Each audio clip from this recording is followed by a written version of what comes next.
Don't we have to sign something for this? Coming to you live from the JRE Tobacco Aladino Mobile Studios, it's the Cigar Pulpit.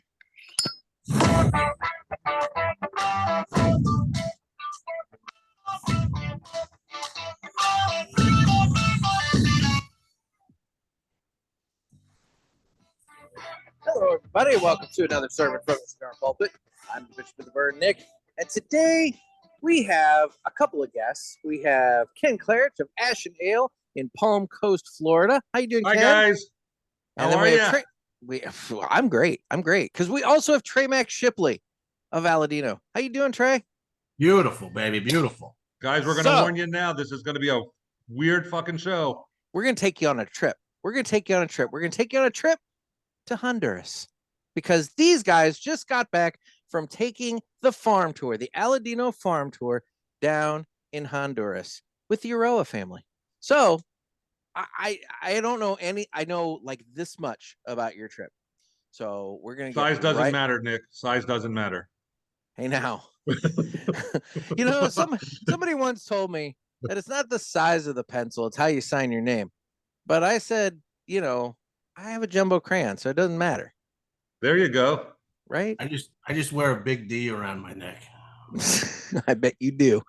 Anyway, Look what his head looks like. He looks like Duff from Cake Boss. Okay, we'll go with that. That's what we'll go with. Yeah, I'm swinging it back. Anyway, so it's time to. I'm look. What are you guys smoking? I'm smoking the Aladino, Connecticut. I'm starting off with that. I got the Robusto size, and wonderful, nice, creamy Connecticut with that little hint of spice from the Corojo there. What have you guys got going? Trey? I'm going to bring out the Aladino Maduro 60 ring gauge. Ooh, which is it's a new release. Yep, new release. Will be out at PCA, and we all had them on the trip. So very, very nice. Because it was so nice, I actually am bringing out the box press Toro Maduro. Ooh, nice. Okay. So, well, it's time to cut the cigar, and the official cutting is brought to you by Dan the Man Ponder over there at Riverman Cigar Company of Crestwood, Missouri. And guys, I've said it once, I'll say it 1,000 times. If you're in the St. Louis area, Dan the Man Ponder is your home of Aladino Cigars. He has the full line, including some hard-to-find limited releases at this point. Some Candelas from last year are still rattling around in the humidor there. There's some Sumatras that came out this past November. Hanging out over there, and I'm not sure the box is there. There may be, I haven't looked in it lately, might be some number 4 still sitting there as well. So I'm just saying, you may want to hit up Dan the Man Ponder at Riverman Cigar Company if you're looking for anything Aladino. And while you're there, check out the 1,500 square foot covered patio, because the weather here in St. Louis has been gorgeous and is just looking better and better as we get into the spring. And if you're not in the St. Louis area, he does mail order, so you can still get an order of Aladino cigars if you want. So it's Riverman Cigar Company of Crestwood, Missouri. And with that, it's time to go ahead and cut the cigar. So now we can cut and get going, guys. Unless you've already done so. Dan the Man out there, he's got some product, man. He took the farm tour. When was that? 2020. I was going to say, because you were on that tour with him. Yep, that was right before, when we got back was when everything was shutting down. So were you known as 4 prunings at that time, or 4 primings at that time? No, we got to talk about that. Oh, okay. Oh shit! The stories are already coming here. Where'd that go? Primings. I dropped my next cigar. I almost forgot that, Ken. There was no way I was letting you forget about that. 4 primings, huh? Well, wait a minute. Now, Ken's got a nickname, too. I have a nickname. Yeah. Okay. What, 7 primings? 9. Oh, you're 9. Is this some sort of a size of your pencil situation again? Kinda. Oh, yeah. Yeah. Yeah, we'll go with that. Oh, you're gonna throw this out. You're not gonna explain what the primings mean, huh? Okay, fine. We're sitting out in the field and we're looking at the different tobaccos. He's showing us broadleaf. He's showing us Connecticut. He's showing us. I'm gonna light my Corojo. cigar. By the way, I'm Oh. not to interrupt, but you guys can feel free to light up and go. Oh, okay. So, but we're out anyway. in the field, and he's showing us all the different tobaccos and showing us and telling us about the characteristics of the different tobaccos. And he's like, "Okay, this is a Connecticut tobacco plant over here, and let's say Ken, you're going to represent the Connecticut because it grows very tall. I happen to be the tallest one in the group. And then we're going over to the broadleaf, and broadleaves grow very wide, but they're not very tall." And he goes, "So Trey, you're going to be the broadleaf." And at that point, I knew this is not going to be good for either one of us. So, so Husto pulls us side by side and goes, "Okay, so imagine this. Imagine Ken has 9 different layers on him. And these are the leaves that we have to cut and prune." And we were like, "Okay." And then it goes, "Now look at this one. Because he's not so tall, he can't have as many layers. So he's going to be 4. He's going to be 4 primings. Yeah. And I'm going to be 9 primings." And I'm looking at him going, "Wow, okay, I can see where this is going." And then for the rest of the trip, it just went downhill for both of us. Yeah. So it was it was 4 priming Trey and 9 priming Ken over there. Hey, I mean, I like it. I think they're decent nicknames. So I like this. And so the real question is going to be, will it stick post trip? Because that's the sign of a good nickname, is if it sticks post trip. Now, because you did just bring it up on the show, it's highly possible people are going to be calling you that, going forward. We kind of figured that. So. Oh, okay. We kind of figured that. So that would call me broadleaf, but broadleaf. Yeah, he's got really big, long, short leaves though, but they're really wide. Really wide. Built like a tuna can. I gotcha. Built for the corners. You know what I mean? A lot of girth, but no Yeah. Okay. I gotcha. Very small veins. Built like a tuna can. I gotcha. Yeah. Exactly. All right. So let's talk about this trip here. So Ken's a big veiny bastard, trust me. And we're talking about veins now. And it's like, this is going off the rails quickly here. So I swear, you guys go down to Honduras and you come back and you're all like, blue. So anyway, there was a possible lady boy that we'll have to talk about later. Oh shit, we didn't send him that. Did you send him that picture? No, I don't have that picture, but picture that I think maybe towards the end of the show, maybe. Okay, we'll sidebar that one for a few minutes. That's a good tease. So let's talk about the trip here. So now, Trey, where is the farm located? It is now when you're going through immigration, you have to remember this, right, Ken? Because I think Mark did not.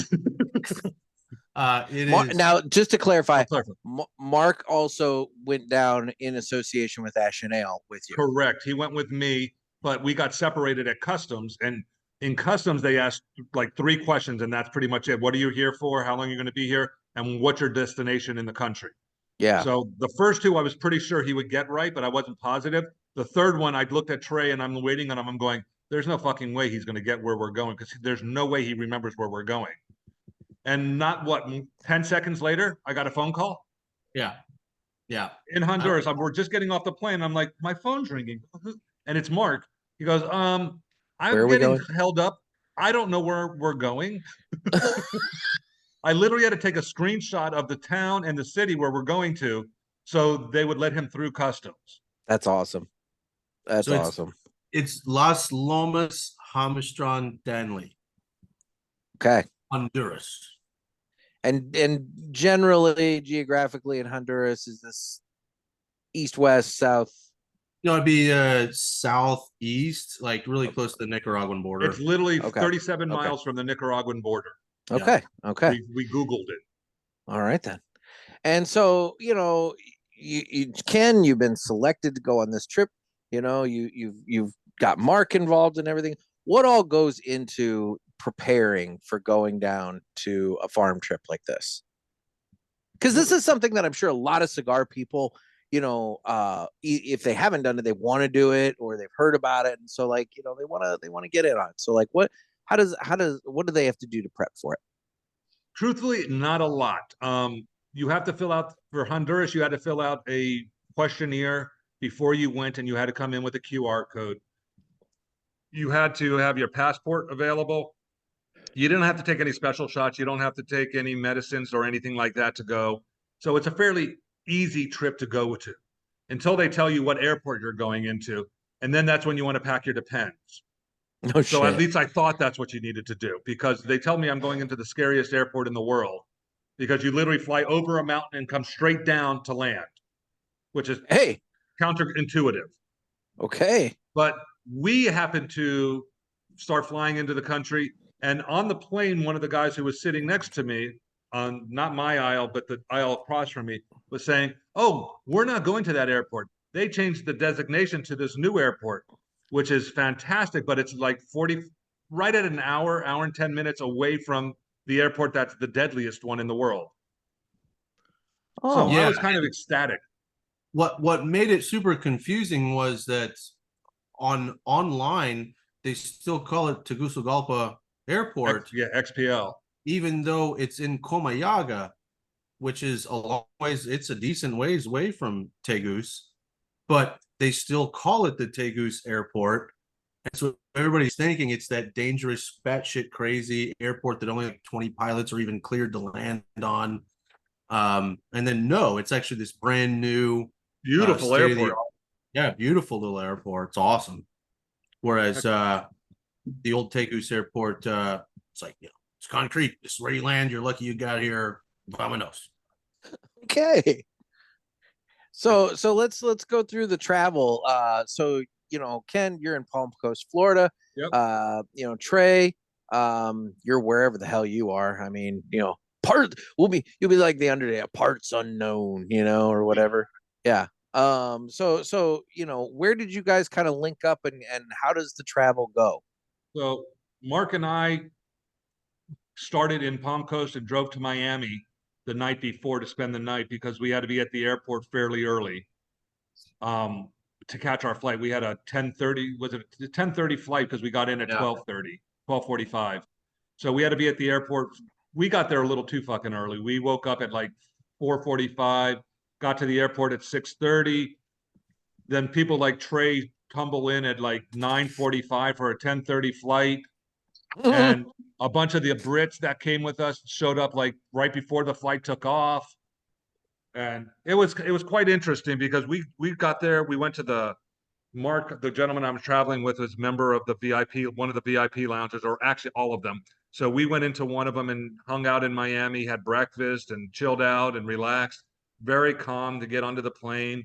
It was awesome. And then we get to the gate, and all of a sudden I'm texting Trey, "Where are you?" And he's not answering. I'm going, "Where the heck are you?" We're boarding, and he's still not answering. And I'm like, okay. I finally stood up and walked over to where everyone's congregating. And there I see Trey's head in this group of like 9 people, with Vivian and her daughter, and then some of the other folks from Britain. And I'm like, of course, he's standing right there, and he still won't text us back. So, and it looked like he'd been drinking since 2 days before. So that also sounds like Trey. My phone was on the fritz, and I'm glad it lasted through the trip, or I don't know what would have happened. That would have been bad. Yeah. But from there, we got on the plane. We all hooked up right at the gate. I got lucky. No one, because they're all very short people in Honduras, no one took the emergency row. So they asked, "Anyone want to move to the emergency row? No charge." I was like, "Yes, please." And then 2 of the other folks on the trip were sitting right across from me. I saw his shirt.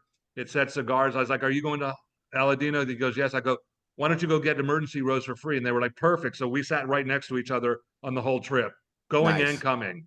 It was awesome. It was Ashley and Travis. Okay. Oh, they're great people. Awesome people. Folks. Awesome. And where are they from? They're out of Bastrop, Texas. Yeah, just outside of Austin. Just outside of Austin. Okay. And typically going down there, you can get flights out of Houston or Miami, but even for them, they flew from Texas to Miami was the best route. Okay. But it's usually you fly in either from Houston or Miami, and I mean the Miami flight is super quick. I mean it's 3-hour flight. And it doesn't take 3 hours. We got there in 2 hours and 18 minutes, and we got Yeah. back in 2 hours and 9 minutes. Yeah. Okay. So you get through, you get to Honduras, you land. We land, Everything's we all go safe through. and sound. Yeah, we went through customs. That was the worst part, going through customs. It took a little while. It wasn't hard. It just there was a lot of other flights that funnel into this one line to get into customs. So I guess we were there for about 35, 40 minutes. And we got our luggage was out and ready for us when we got there. Nobody got busted for anything stupid in customs. I don't think so. Everything seemed to go fairly smoothly. Very smooth. In fact, I learned a valuable lesson. What's that? Always bring beef jerky on your travels. Okay. Always. Because we get through customs, and at the very end, they got this fucking dog that sniffs every bag of luggage. Okay. That's the final boss. Now, the first thing I noticed was this was the youngest drug dog I've ever seen. And Oh, it's a the puppy. cutest handler. Oh, very much true. The Ooh. Yes, cutest Okay. handler too. It was very pretty. Was his beard all shaved all nice and tight? I and couldn't tell. everything? She had her clothes on. Ah. See, I So- see what you did there. I took it one way, you spun it right back the That was other. very good. That was very good. That was good. Okay. Anyway. So we're going through the final boss, and Ken's right behind me, and all of a sudden I heard the dog go on point, right for the Yeah. bag, and I hear Ken go, "No drugs, no drugs." Oh shit. So the dog pinged your bag. The girl's like, I need to check your bag. I go, okay. And I opened it up and I pulled this bag of beef jerky out. She goes, what is that? I go, beef jerky. And I go, oh, there's another one. The dog, she's like, do you have any plants or any kind of wildlife in there? I go, no, just beef jerky. And I didn't, what I didn't tell her was that I did have a weed pen in my sunglass case. My God. And Hence the beef jerky. When he pulled out that beef jerky, that dog's tail started wagging. He thought it was treats. Well, yeah. I Oh don't. my I mean, God. they must have been training this young drug dog with the beef jerky, and She Ken- was cracking up. The handler was cracking up. She goes, just go. That's fantastic. So That's this fantastic. is the same point I'm getting the phone call from Mark saying, where the fuck am I going? Where are we? And so Trey and I get through past this dog, and then we're going into the duty free because you have to walk through duty free before you can get anywhere there. So Trey's like, I'm going to pick up a bottle of tequila, which dumbass me, I should have done the same thing. But he wound up picking up Havana Nights, Havana I got the Cuban Havana Yep. Club. Oh, Havana okay. Club. Okay. And he didn't even open it there, the bastard. Oh, I actually did. You bought another one? Yeah, I bought that one at the airport leaving. When did you open it? Where were we? It was the last night when we all. Oh, you guys danced. sat up and played dominoes all night. Yeah, and then me and the family played dominoes, Well, and I just okay. drank the bottle. To his comeback, he had no choice but to open that because we drank them out of all their damn booze. Oh, shit. We drank them out of their Okay. tequila, their scotch, their whiskey, their vodka. We had beer and we had rum, and But Trey- we ran out of water. I've heard from Dan that you guys like drank a shit ton on the farm trip in 2020. Well, that's okay. That's yes and no. It was really just two guys on that trip that broke all of our beer records. Okay. They actually had to go into town 3 times for beer for those two guys from Philadelphia. Those two guys were drinking 30 beers a day. Holy fuck. Yeah. And they were just like Philadelphia fuckers, you know, they're like, oh, just gotta drink a beer every time. Yeah. So but on this trip, the beer was actually the one thing that was left over. Boy, Ken Yeah. had like 20 smoke rings in a row right there. That was badass. But the beer that last night, all we had left was beer because and water Coke. was gone. And Yeah. Coke. We had Coke and beer. Oh my God. After the first full day, after that first night we got there, the next day we went to the fields and I was saw gonna how ask. the- So at this point, so we'll just- go back up. all right. Yeah. So I just want to emphasize to everybody that while we're talking about the fun aspects and everything, This is a highly educational trip. Yeah, this is Immensely. actually not a party trip. No. You know, the fun stuff at the end of every night, you can hang by Julio's pool. It's kind of like dinner and free time from 3:30, like 4 o'clock. yeah. So you can hang out by the pool starting about 3:30. We're done for the day. Well, the factory closes at 4, so we had to be out Mhm. before the factory because they had to Yeah. do all the employees had to leave. So So what time does the day begin? So you guys arrived, you had a nice night that first night. How long is the drive from the airport to the farm? Too Well, fucking long. So in Go the ahead. Tegucigalpa days, it was about 3 hours. Now it's another hour from Comayagua. But then this year there was also road construction, which we actually got really lucky. Really, both ways we got lucky. Both ways. I don't know how we did it. But with road construction out there, it's not like, you know, out here we'll have a guy that has, you know, a stop and there's a system.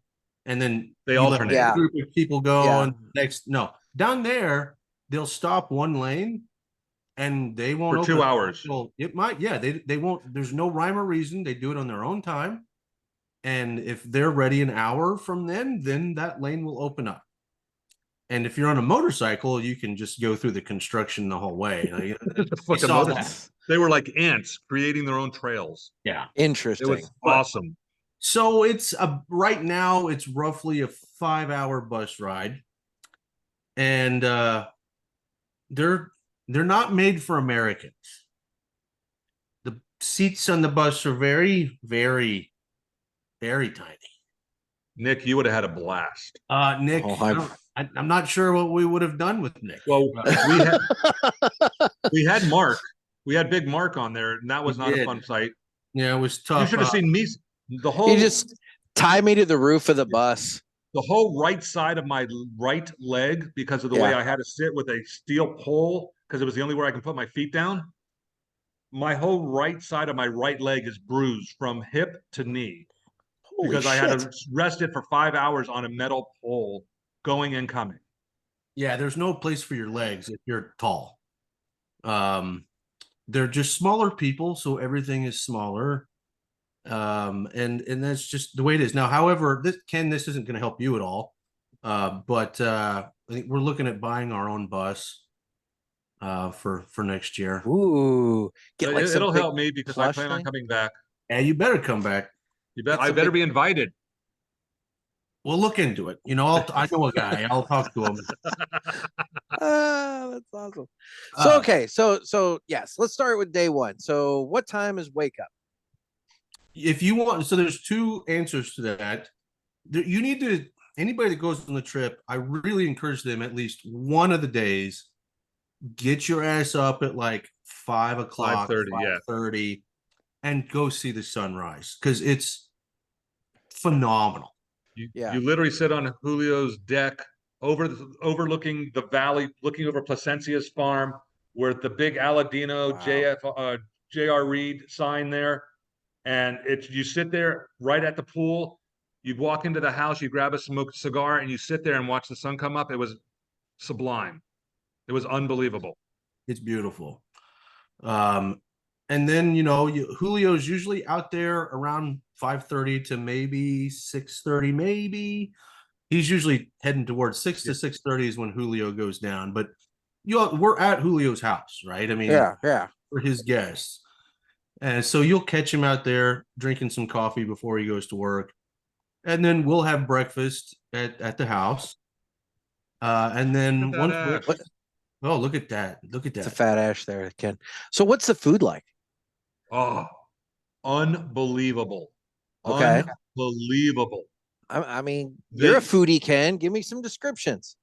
Put it this way, everything on the farm is done for Americans, so we don't have to be careful what we eat. They have from what we were told, there was a reverse osmosis system, filtration system for any water there for us that we encounter is fine. So most of South America and Central America, you have to be very careful with what you drink and consume there, product, vegetation, and everything else.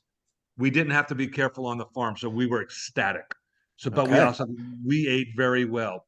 Every morning, the folks who Sandra, who is Julio and Justo's, I guess, house manager. She manages the entire farm. She manages the entire farm. Yeah. Had a crew of folks that made us breakfast: scrambled eggs, beans, plantains. We had cereal, orange juice, coffee. We had fried plantains, sauteed plantains. It was amazing. Everything was so fresh and so good and so tasty. No additives, no preservatives, because where they got the eggs, because the chicken hatch is right between the two bunks where we were staying. And how about the cream down there? Oh, it's a whole different ball game. yes, It's real cream, buddy. Real cream. You're setting me up here, Trey. I'm not taking the low. Let me tell you what, you take that taco, you put that cream on that. God damn, I'm not it's taking sour the cream, fruit. Nick. It's sour cream. Oh, I bet it is. So all right. I mean, that sounds wonderful. And that's just one dose of breakfast. And all the shit we put in our food. I mean, yeah. Oh no, you have the best bowel movements down there, I swear to God. You eat enough red silk beans, buddy. You are consistent. But you got to be careful though too, because, and I had to tell this to everybody staying down there because I have to experience this. You're having the best bowel movements of your life, but the plumbing is also a lot smaller. Oh, so I'll tell you, my statement every time a toilet clogs, I look at it as you've exceeded somebody's expectations. And you take it as a challenge then. Well, no, because like whoever designed that toilet figured that whatever it is should be able to fit through that plumbing. And when you clog a toilet, you've exceeded somebody's expectations. So in this case, what you're saying is you as Americans are exceeding the expectations of the Honduran plumbers. Well, without getting into too much graphics, Trey, there in pretty much any other country other than a few civilized European countries, you don't flush toilet paper. Yeah. You have a toilet can, you have a trash can in the bathroom areas, and you just wipe and put them in there. Yep. Yeah. So that gets some taking used to. Yeah. So, and yeah, typically if you feel like you're going to have a solid movement, you take a few flushes. Yeah, they've got a courtesy flush. Yes. There's a little speech I give all the groups when that first night when we're first checking into our bunks. I say that I've learned 3 things the hard way out here. And I'm sure I'll learn a lot more, but the 3 things are: if you find a scorpion, you don't pet it. That's number 1. Number 2, the shower heads the water pressure is good. The shower heads are where they are. Do not try to adjust them. Leave them be. And number 3 is pay attention. You might have to flush more than once. The plumbing is small. Things that I've learned on my trips down there that I want everybody else to know. What he didn't tell everyone was that you don't put the toilet paper in the frickin' toilets until the next morning, they told us, and everyone's like, oh, okay. So at least it didn't back up on anyone. It didn't affect us, but yeah, I mean, and they didn't tell us to the second day that the water was clear either. So no one was, I'm sitting there pouring bottled water on my toothbrush and wishing with that until the next day when they told us it was all safe. I mean, I think anytime you travel to any foreign country, it's always a good idea just to use bottled water anyway. Yes. On the side of caution. Everything down there is reverse osmosis. I've never had an issue, but I'm not going to dissuade anybody from using nothing but bottled water ever. So, but no, it was that first night we had a great night up on top. They had what was our meal that first night when we got there?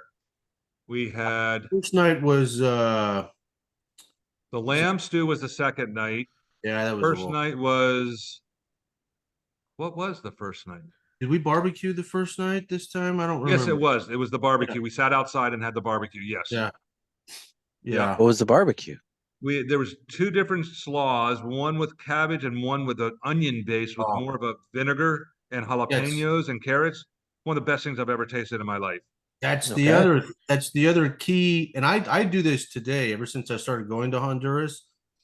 With every meal, there's 2 different slaws. The name I know is called cortido. And it is, think of a slaw without mayonnaise and sugar. No Okay.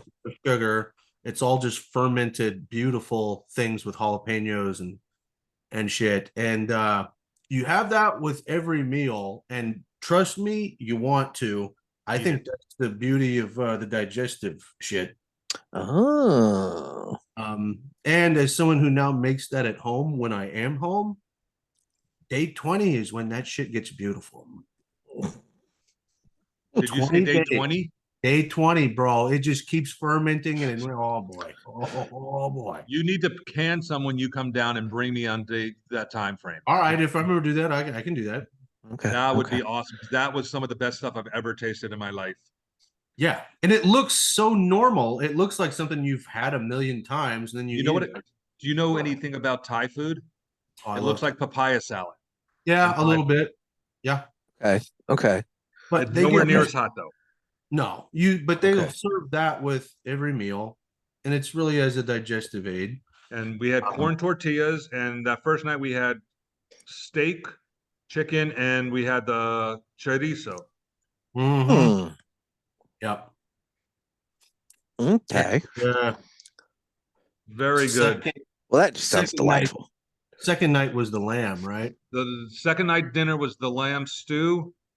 That was the second night the lamb stew? I think so. No, the second night was I don't remember. I'm getting Well, How we many had nights the- total were you there? four. Yeah, Three 4 nights. nights. 4 nights we were there. 4 nights. Okay. So, okay. But the one I look forward to every year is at lunch at one of the days. The lunches were Papusa. Oh, Wait, what? Day is You can- favorite day. What is it? Papusa. Okay. So it's basically they take the cornmeal. meal turn into tortillas, but it's thickened up, and they put a hole into it, so it's kind of a pocket between two tortillas, and then they stuff that with chorizo and cheese, and then smash it back together and throw that on the grill. Ooh. And then you throw your cortito on top of that with hot sauce and Which is cream. the sour cream again.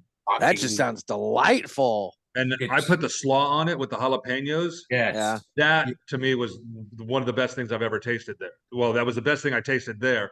One of the best things I've ever tasted. That's But my you don't.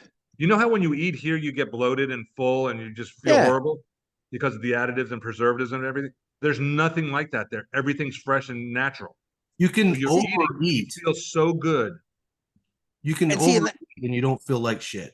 That's what I was gonna say. When you were, I mean, going back to when you were describing the breakfast, I was thinking, fuck, how are you eating all this when you're getting ready to go out and traipse around fields and go into barns and do all this other shit? It's like I'd be going in and taking a nap as soon as I was done with breakfast. No insulin spikes. None of that shit.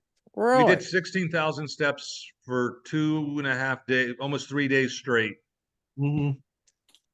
Oh my god! So compare that to TPE, Ken. Significantly.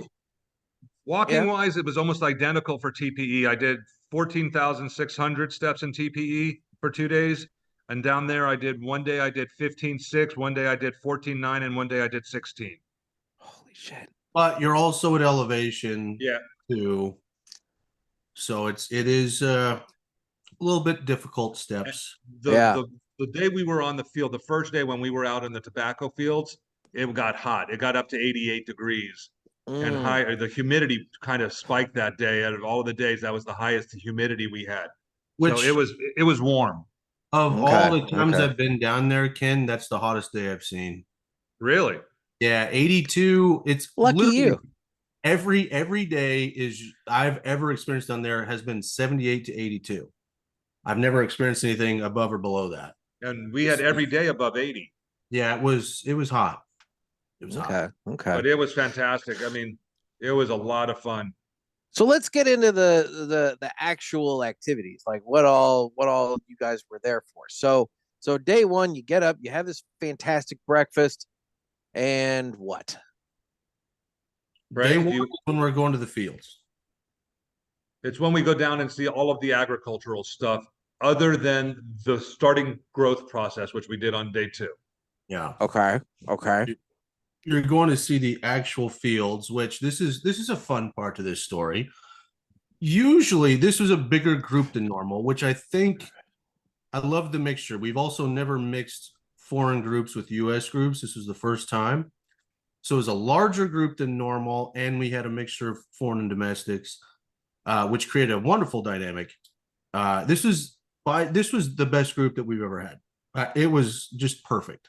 Wow. I absolutely loved this group for multiple reasons. I think the foreign influence like just made people more inquisitive from the beginning from both sides. And Definitely. it created more questions. We've never had people ask this many questions on a trip, which was fun.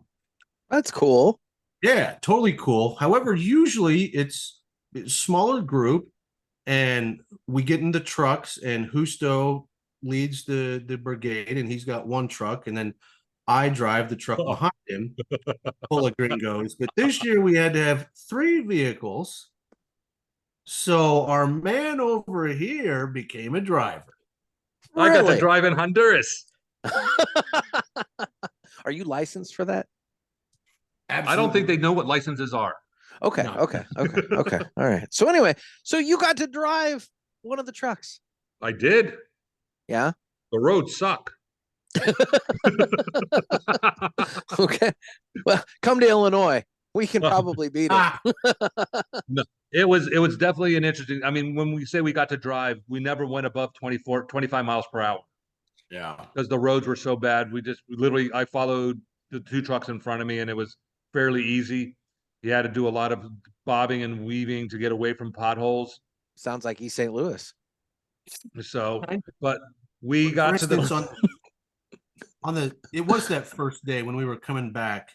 I looked in my rear view, which you can't really see in your rear view very good because you've got like 12 gringos in the back of your truck. Yeah.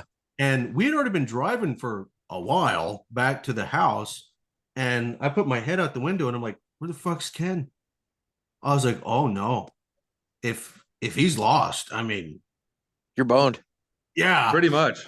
Turns out, Kenn, tell them why you were so far behind us. What was the holdup? So first of all, I wasn't driving. I let Mark drive. So he wanted to say I can drive in Honduras. So I let him drive back, which That's may have been mistake one. the bigger I was gonna mistake of say. the 2. I met Mark at TP. That was a mistake. That was maybe the bigger mistake of the 2. But what caused us to stop and not be able to go anywhere, we have 4 girls in the back of our truck standing up, holding onto these cattle rails. And all of a sudden we get overrun by a stampede of goat. The dogs were herding. And they come in and envelop the whole car. And the girls are like, stop, we need to get a picture. I couldn't go anywhere we couldn't go anywhere if we wanted to. The sheep were everywhere. And me and Justo ahead, we had no idea that this had happened behind us. No clue. You guys need radios in those trucks. Yeah, we really should. You really should get some sort of like, even just basic walkie-talkies, just some sort Hold on of a like. second, guys. Come in. This is Mark who went with me. So What's up, Mark? we were just telling the story about driving. Hey, good to see you, Mark. I heard you were driving in Honduras. I was driving in Honduras. There I you did a go. halfway decent job even at 15 miles an hour. Okay, then. Those sheep, though, they really slowed you down. The sheep really slowed us down. Hundreds of them. It was hilarious. It was a lot of fun. A lot of fun. Good to Well, see you guys good. again.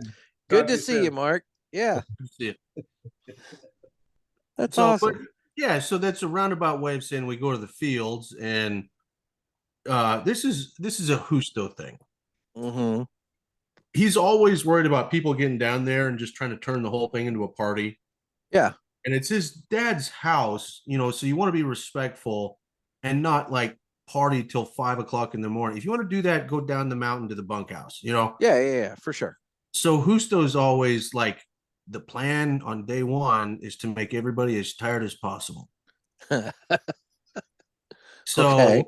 there are plenty of places we went through the fields where we could have just gotten the truck and drove. And Justo was like, no, we're going to walk to that field over there. And then we're going to walk to this field over there. And he's just. How well did that do? What did we have to do? You, me, and Justo, what did we have to do? What did we have to do? You remember when we went and walked all the way to the 4th field? You, me, and Justo got to walk back by ourselves and come back and pick everyone up. And pick everybody up because everybody else was too tired to walk. But we go. Well, through, he tired him out. That's for sure. It's really good, and you can get to see because Julio grows so many different crops, types of tobacco. This year was a little bit of a bummer because the rainy season extended a couple weeks, and crops that were in the Samarillos, we lost a large portion of them and had to harvest was pushed back a couple of weeks. So the fields were not as grown as they usually are. There's usually priming being done when we're there, but we're probably 10 days ahead of that on this trip. However, you can still go from field to field and see how different tobacco is from a Corojo to what, broadleaf and a few of there's some things that I'm sure Justo does not want me talking about on here. But if Kenn wants to mention it, totally cool, because I didn't say it, but Kenn saw it. But Kenn wants to go back, so Kenn's going to keep his mouth shut. I'm going to play nice this round. Sorry, guys. We've already mentioned broadleaf a few times. So, I mean, cat's out of the bag there. Yes, that is definitely being harvested this year. Oh, shit. I forgot. We weren't supposed to bring that up. Yeah, well, we did it already like 5 times, so I might as well go ahead and finish that one off. But there was another field across. Just order a big order, Kenn. Justo will be happy with you. Yeah, just pay us. At least there's only. Hey, Trey, we're lucky. There's only 6 people who listen to this anyway. So. Oh. No, but you see how different the tobacco is. Like you saw the difference between what broadleaf looks like in Corojo and another tobacco that Cameroon. You have Cameroon down there. Cameroon. We've got some new things coming that we won't talk about the rest. It's okay. They didn't give us the names of those, so I can't screw that up. Yeah, well, and one of the names Project 498. Something like that, yes. We'll just call it Project 498. one of the tobaccos that has already been harvested and aged that I got to smoke. I don't know if Kenn, I don't know if you did or not. Yeah. It's a tobacco that I have only known one person to grow in like the last 15 years. And it's a flavor profile all its own. And they did grab a few of our cigars and just throw it on top of our cigar and let us smoke it. I'm so looking forward to that. Yeah, me too. Wow. Okay.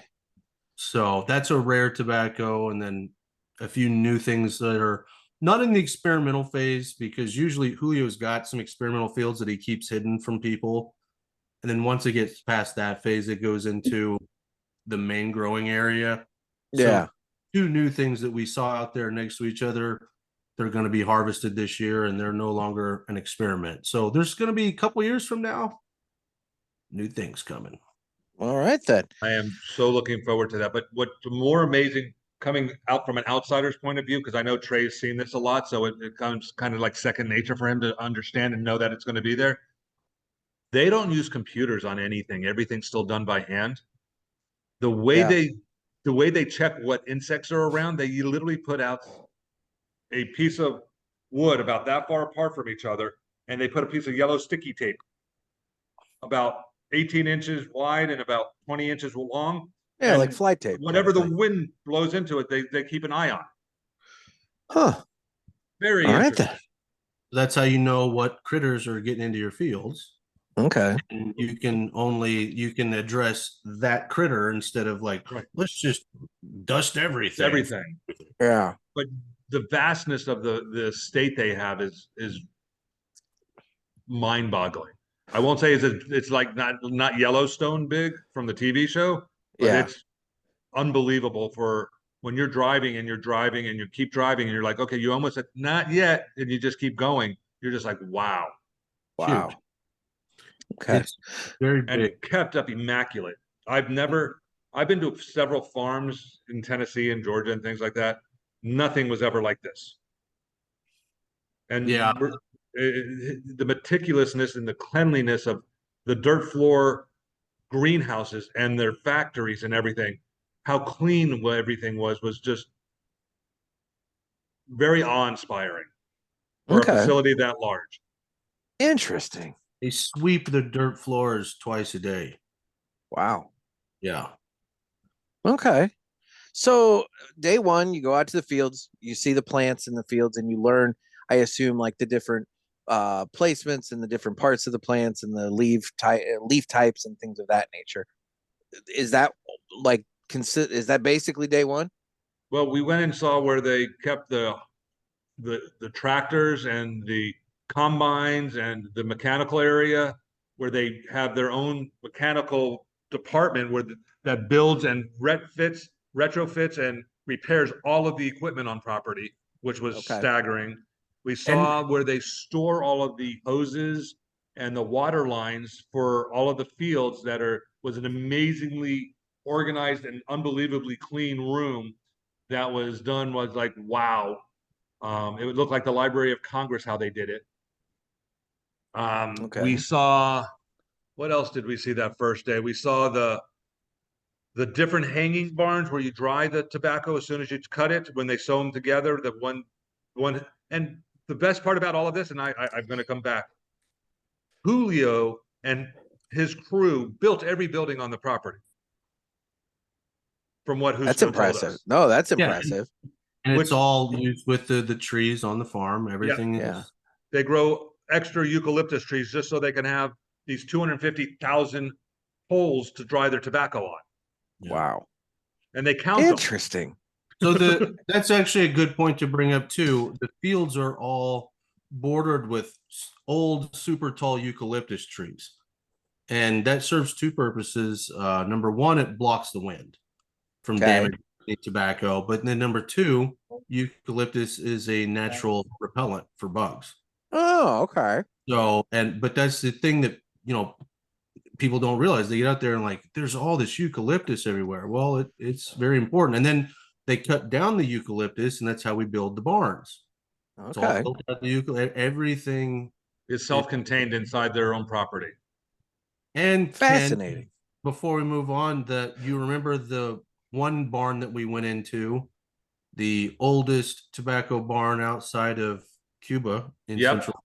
The first one we stood in, and where yes. Was her name Karen? What was the girl's name for the tobaccologist girl from California? Christina. Christina. I keep calling her Karen. Shoot. She Probably was fantastic. Probably shouldn't do that.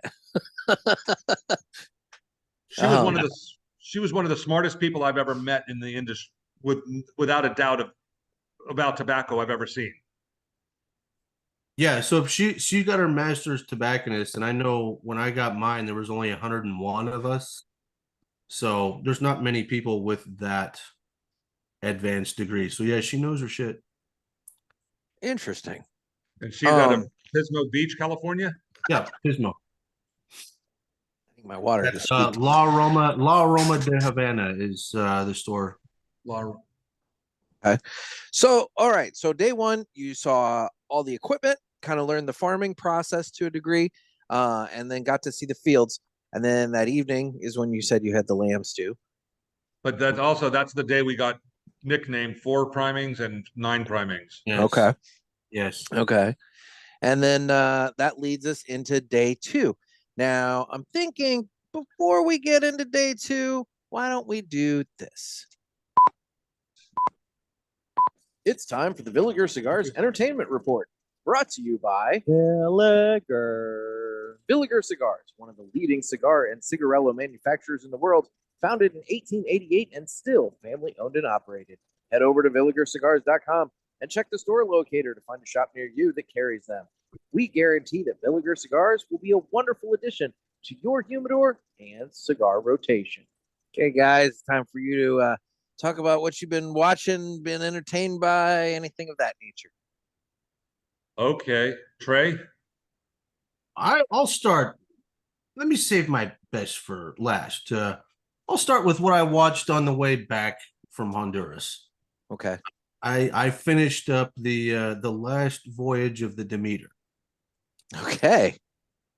Which don't ask me why. I mean, that's the vampire one. Yeah, I thought we talked about that on the show at one point. No, I started it. I don't know if we talked about it. Finished it.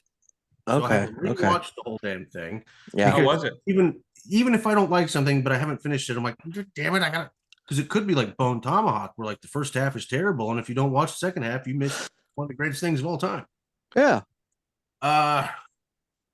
Fairly good. I like the books or the book. It's okay. It's not necessarily, it's not too woke. Okay. But also like missed a lot of things it could have done a lot better. Still a fun. If you haven't watched it and you're into vampires or anything like that, just go ahead and watch it. I mean, it's it's not a teeny bopper vampire movie, but No, nobody's glowing. no one's. It's one of those. It's like an in betweener. It's like a vampire movie that's not for teenagers, but it also doesn't have tits. And you're like, I don't know where we're at here. You know what I Okay. mean? Like Interview with the Vampire is fantastic, by the way. Oh yeah. Okay. So I would encourage vampire fans to watch it, but don't have your expectations too high. Okay, that's fair. So I'm watching. What am I watching? I just started watching the series on Amazon, Mr. and Mrs. Smith. Oh, I heard that was good. I just got through the first episode. Last night was the first time I sat down to watch TV since I've been back. So, and I had stuff on my phone recorded to watch while I was going back and forth, but it was just not mind numbing, just so I can try to fall asleep. But then I also wound up sitting next to people that I talked to. So I really didn't watch. I listened to 2 of your episodes on the flight. Hey, look at that. Yeah. So I did that. And that was mind numbing too, but that was good. Oh. Oh. Which ones did you listen to? Because I could agree. The TPE recap. Okay, actually, that I one thought it was could be actually it. a pretty good episode. Okay, all right, okay. The interviews. Actually, that's funny that we talk about that because Jefe Cigars that you interviewed. Jefe Cigars. You remember they were right 2 doors up from Mickey Peg? Oh, yes. So they actually came to my shop on Tuesday when I got home. Yeah. So they're out of their sales office is here in Florida, and they came up to my shop and brought me cigars for the sample. So that was interesting. They were pretty good. There you go. But what else did I watch? I watched. I can't remember the damn name of it. Oh, fuck it. I don't remember the name of the show, so it doesn't mean. Well, it couldn't have been that good then. It wasn't. It was. I literally haven't watched much TV in the last 2 weeks, so. I honestly haven't watched a whole lot myself, although I'm gonna nerd out for a moment, and I don't know, Trey Mac might be in on this track with me here. Did you see that Disney Plus released the trailer for the X-Men 97 cartoon? Yes. I didn't see that. No. Oh yeah, dude. Yes. So they're continuing the old 90s X-Men cartoon. So it's like spinning off and they're doing basically another season. So I've been going back on Disney Plus and rewatching and marathoning through the old 90s X-Men cartoon. And that was one of my favorites. Okay, all right. So Kenn's in on this with me. This is good. So I'm an X-Man. I love X-Men. I just finished the 2nd season today. So there's 5. I didn't realize there were 5 seasons of that show. So yeah, so I'm marathoning through that. But yeah, no, the new stuff premieres March 20th on Disney Plus. Nick, did I bring up Hideout? No. Last time we were on? I don't think so. Hideout? Netflix show, yes, called Hideout. That was what I was watching. I was finishing that out, and then Fool Me Once. Okay. Talking about a show, you know how you watch shows and you think that you know how it should end, and it never ends the way you want it to end. Yeah. But it's the right way to end, and even if it's a bad ending, it's a bad way to end a show. It's supposed to end like that, and that's how you feel it. And watch Fool Me Once if you want to watch a show that ends the way it's supposed to end, to make everything right, even though it's not what you want to see it happen. Okay. One of the best endings of a series I've ever seen. I have started watching a show on Hulu called Death and Other Details. And it's a murder mystery show. There was a murder on a really expensive yacht, and the guy on there that is the detective, I had to look him up, because I was like, man, he seems familiar, but he's older, so I don't know exactly, who he is. And it turns out that it's Mandy Patinkin. Really? Nice. Oh, I Yeah. did see him in the new show. So that's what Yeah. Death and Other Details. I on loved Hulu him. there. And Trey, for your information, there's tits. Oh, There you go. Oh, write that one down. There you go. better. That's good to know, because the last thing I clicked on Netflix that said, sexual things, and I was like, Oh, I no. mean, wasn't what I was prepared for. And let's go there. I've got some beef here. Got a little bit of beef. I did like the show Beef. That was a good show. I don't know if you watched it or not, but that No, was I've really not seen entertaining. Beef. No, that was good. That was the Asian couple. Yeah. So while I've been laid up for a couple of days, Ken knows what I'm talking about. I get on Netflix, which I haven't done in quite a while, and I've always read a lot about Alexander the Great. I think he's a phenomenal study. Netflix has a new series on Alexander the Great. Okay. I'm like, well, 6 episodes, 40 minutes an episode. I got to binge this. Yeah, you can do that. I'm glad I pushed through, but I click, and this is just sign of the times. This is just the world we live in. But right away, the first 30 minutes of this show was telling me about how Alexander the Great was gay or bisexual, and he starts making out with his best friend when they're training, and I'm like, this is not the sexual advertisement that, because it does when it said it, sex and violence. I'm like, this is my kind of show. And then I was like, wasn't ready for Alexander the Great's sexual deviancy to be this way. But I was like, we'll give it another. And I'm glad I did, because I don't know what the deal was. Because once they got over that, they went into the real story of Alexander the Great, and it was awesome. But for whatever reason, those first 30 minutes, they were like, and he was like homoerotic. And I'm like, what are we doing? Okay. But I got through it, and it's actually a really good documentary. It's documentary style. Really good, brand new on Netflix. I recommend, but I don't know if you have to watch the first one, because it's a lot of fluff. Literally. So jump to the second episode and go from there. Yeah, you can just jump to the second. If you know anything about Alexander the Great, you can just start at the second episode. Gotcha. Okay. Is that the other one you were going to talk about? Well, there's one more. All right. Well, then go ahead, because I don't have any more. I mean, there was this little fucking thing that happened, I don't know, 10 days ago. Super Bowl. Oh, yeah. I watched that. I have now watched it 3 times. Okay, you're really into the Super Bowl. Look at the ball behind them. Chiefs, I got Mahomes back here. These are my boys. Mhm. At halftime, down. Mahomes is down 10 points in every Super Bowl he's ever been to. And I'm like, we're supposed to be a down year. The Chiefs are supposed to be bad this year. Well, they did it again, boys. They did it again. They're a dynasty. Bring on the haters. I don't know why everybody hates on us all of a sudden, but it's weird being like hated. Bring it on, because we've done it now 3 times since the pandemic began. And Taylor Swift was there, and I don't care what you guys think. Bring on the hate. Okay, I don't have any problem with Taylor Swift. I actually think that, what? What? Go ahead, Nick. I'm sorry.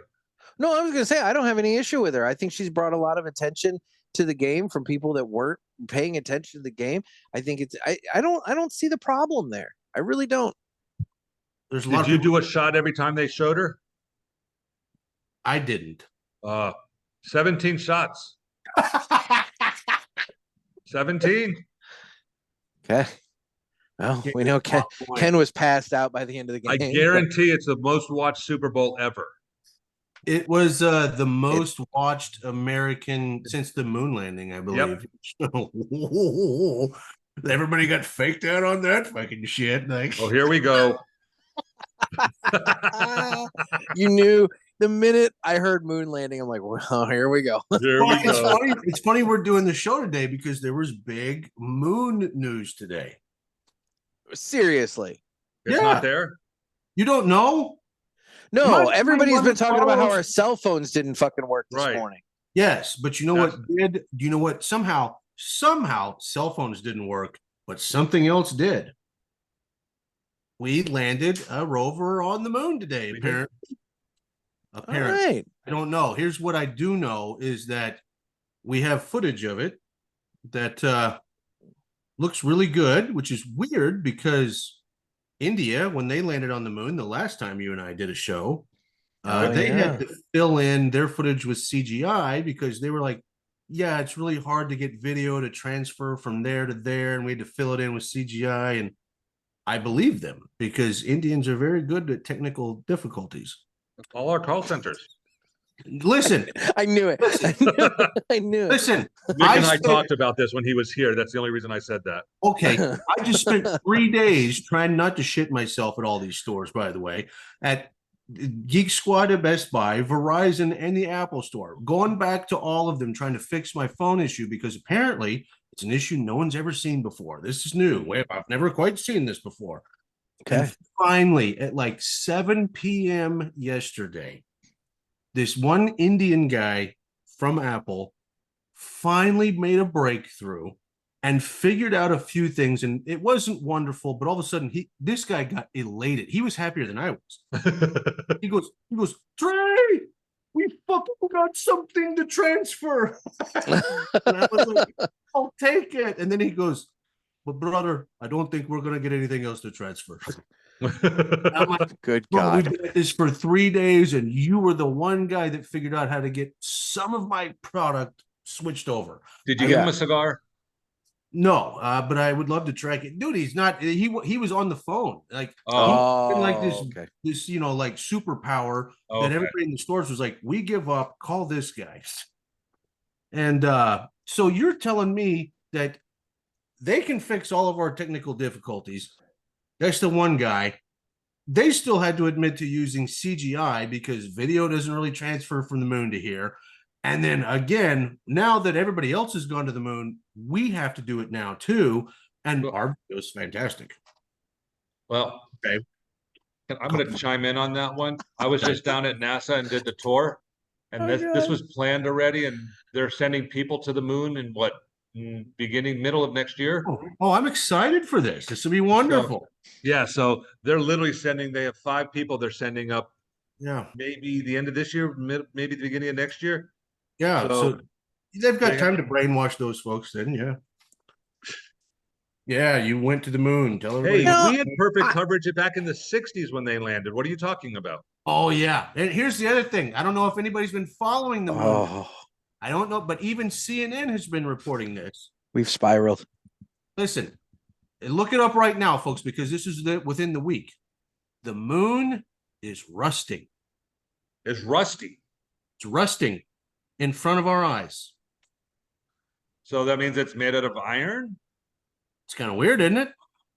Kind of weird. Hmm. The moon is rusting.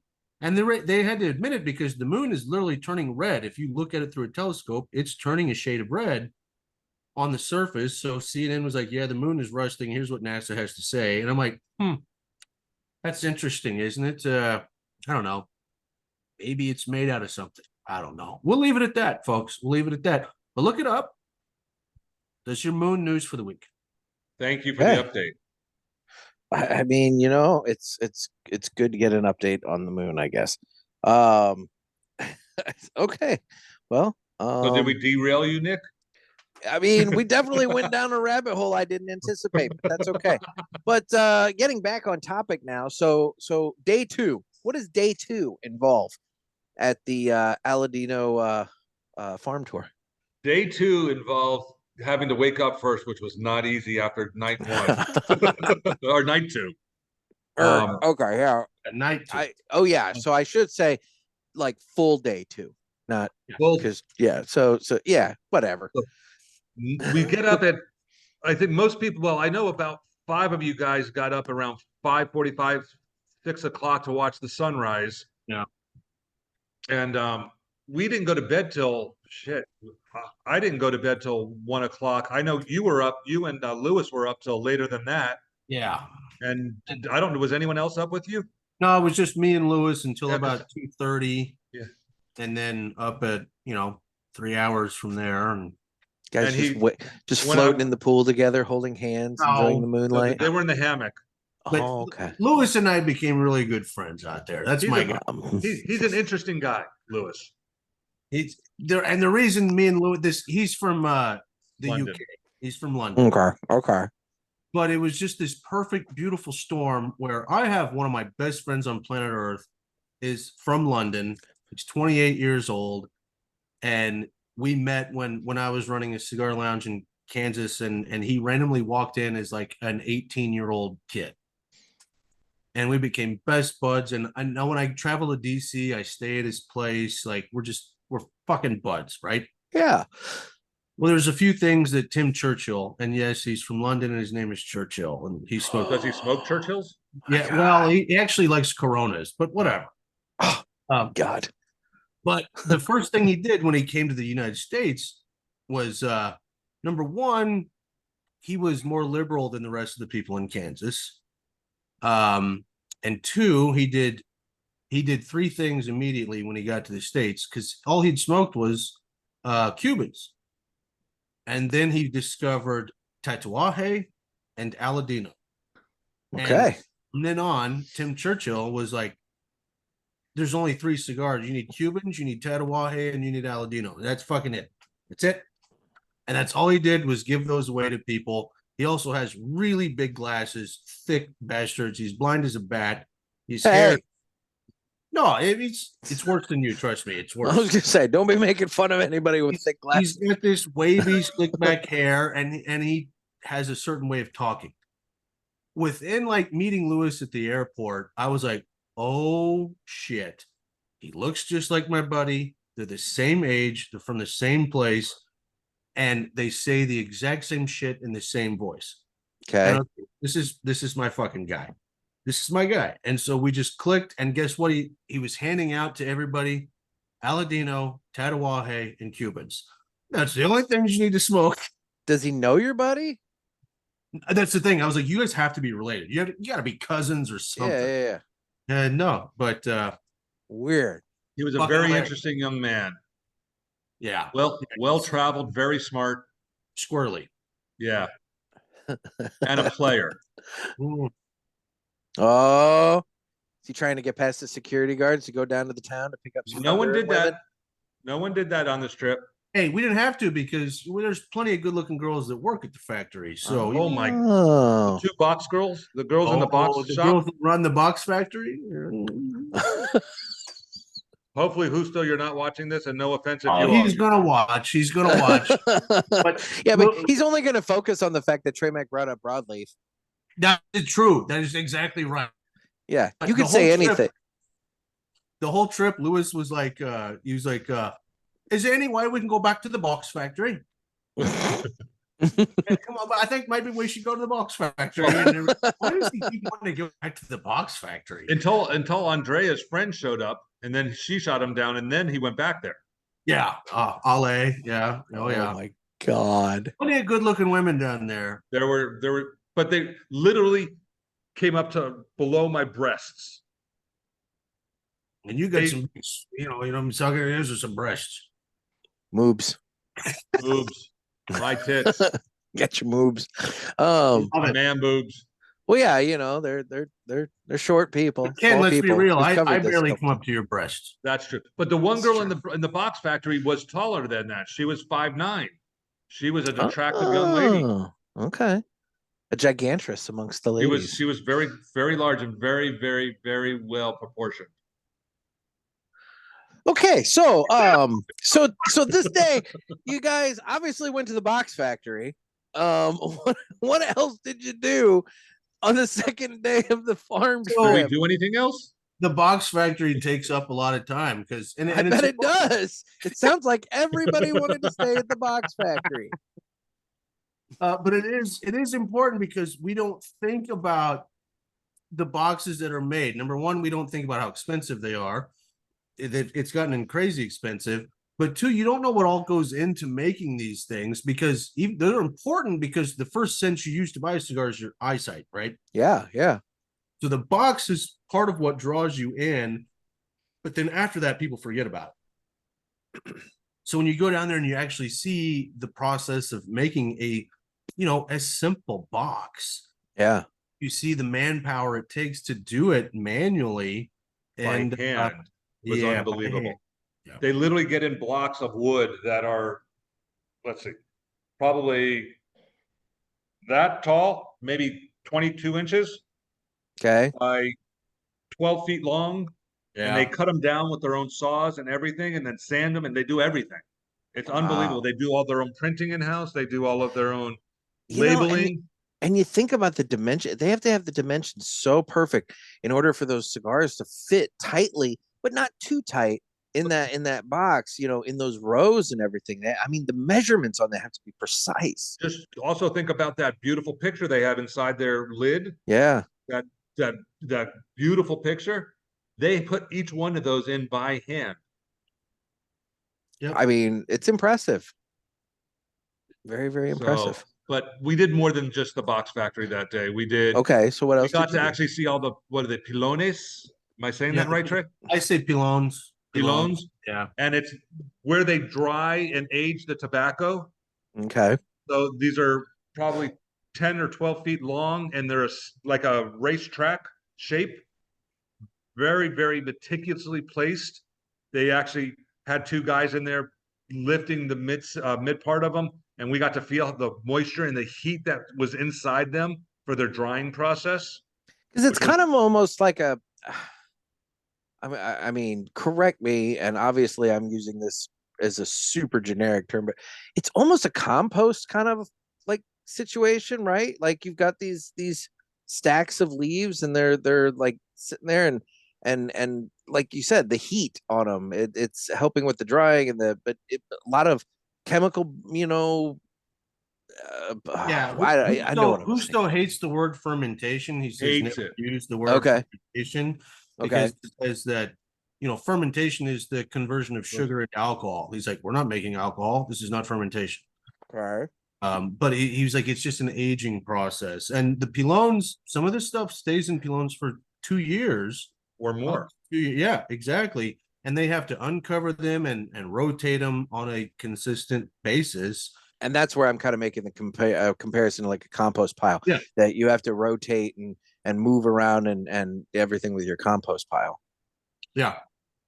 But that's where the magic happens. And that's an art form. Even just the making of a pilon is an art form. It's just a beautiful, if you're in the industry, it's awesome. Think about this, Nick.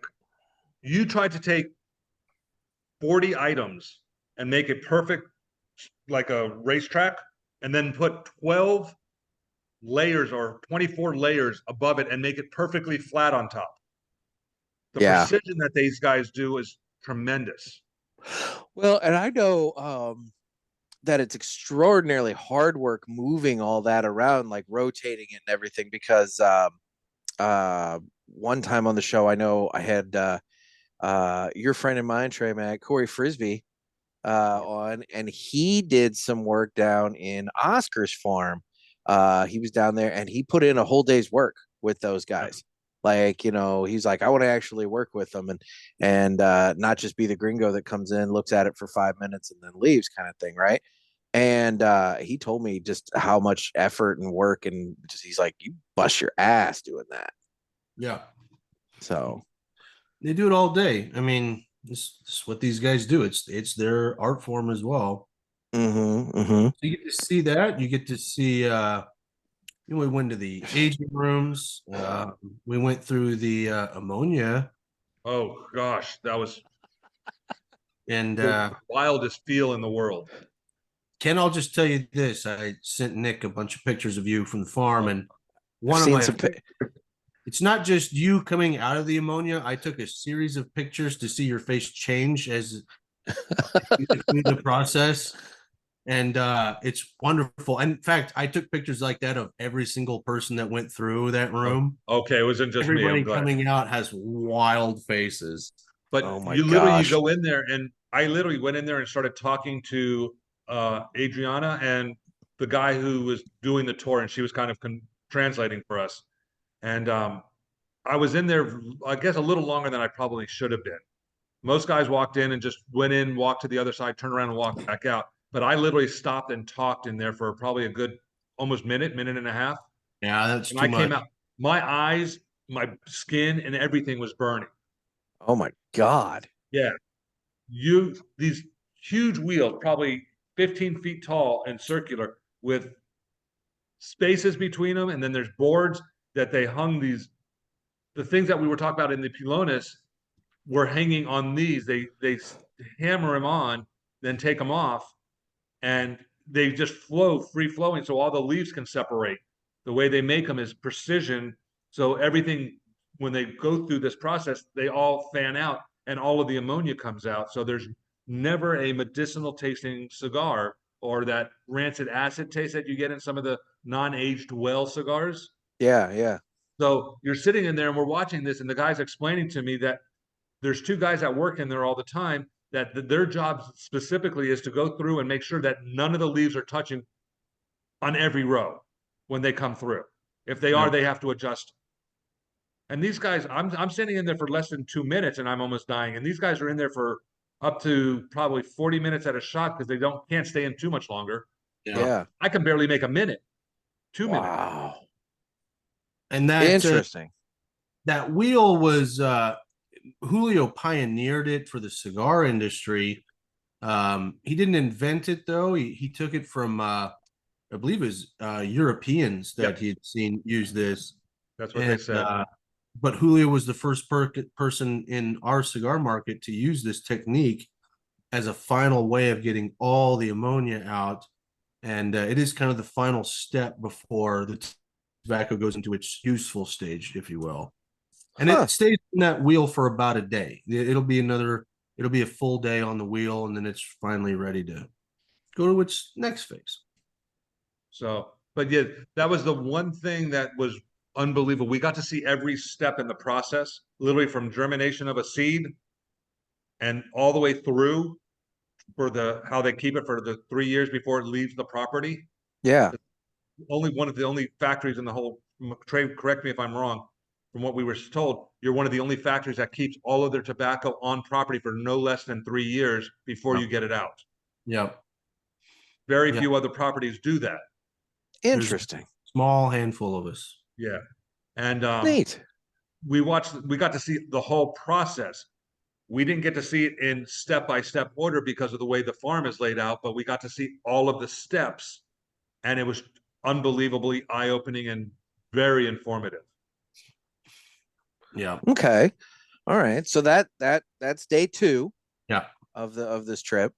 And so let's do this, and then we'll do day, because correct me, so there's day 3, and then day 3, then we leave. And then then we go to the airport. Perfect. This works perfect then. Then let's do this.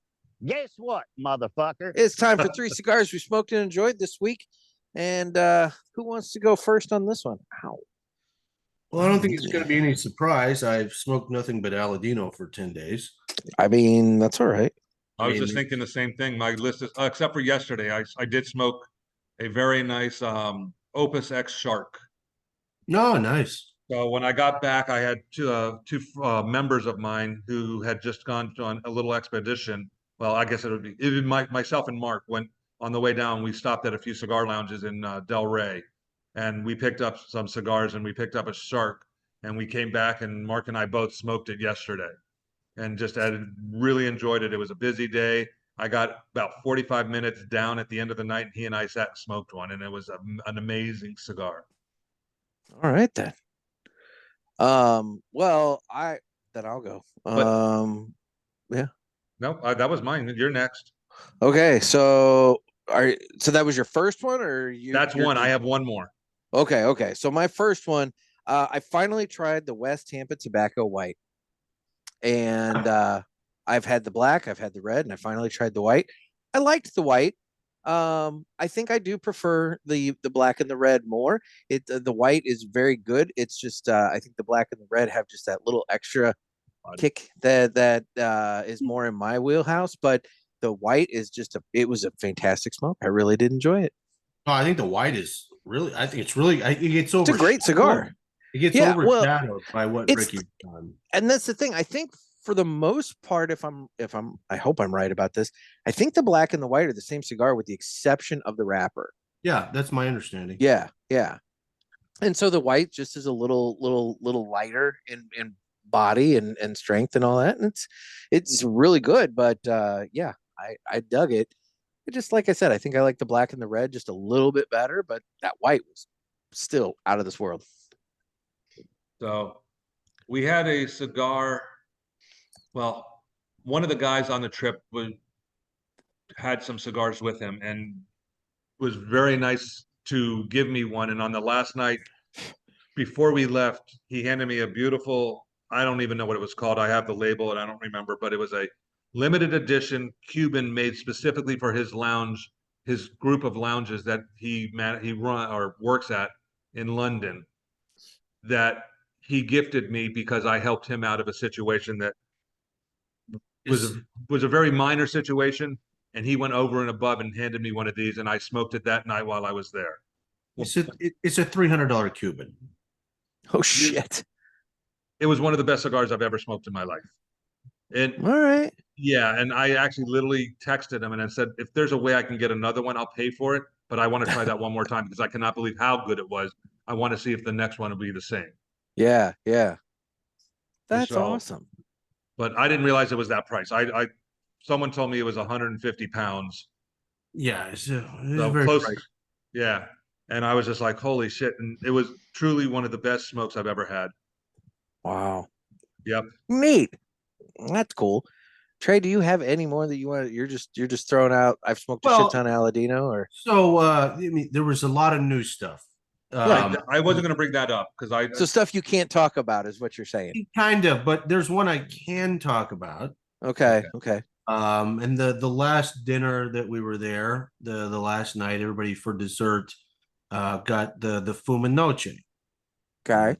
Fumanoche is coming out at PCA. And and I'm all about it. We brought out the box.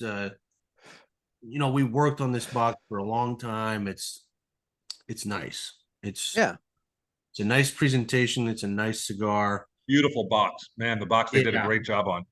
Pretty excited about how that turned out. Even though the girl, they kept it a secret. And I was like, I was part of the design process, and then the finished product. Everybody was like, "Don't show Trey. Don't show Trey." Okay. I was like, "This is bullshit." And I get to see the finished product when everybody else does. Right? No, I mean, dude, it's another excuse for you to go to the box factory. I know.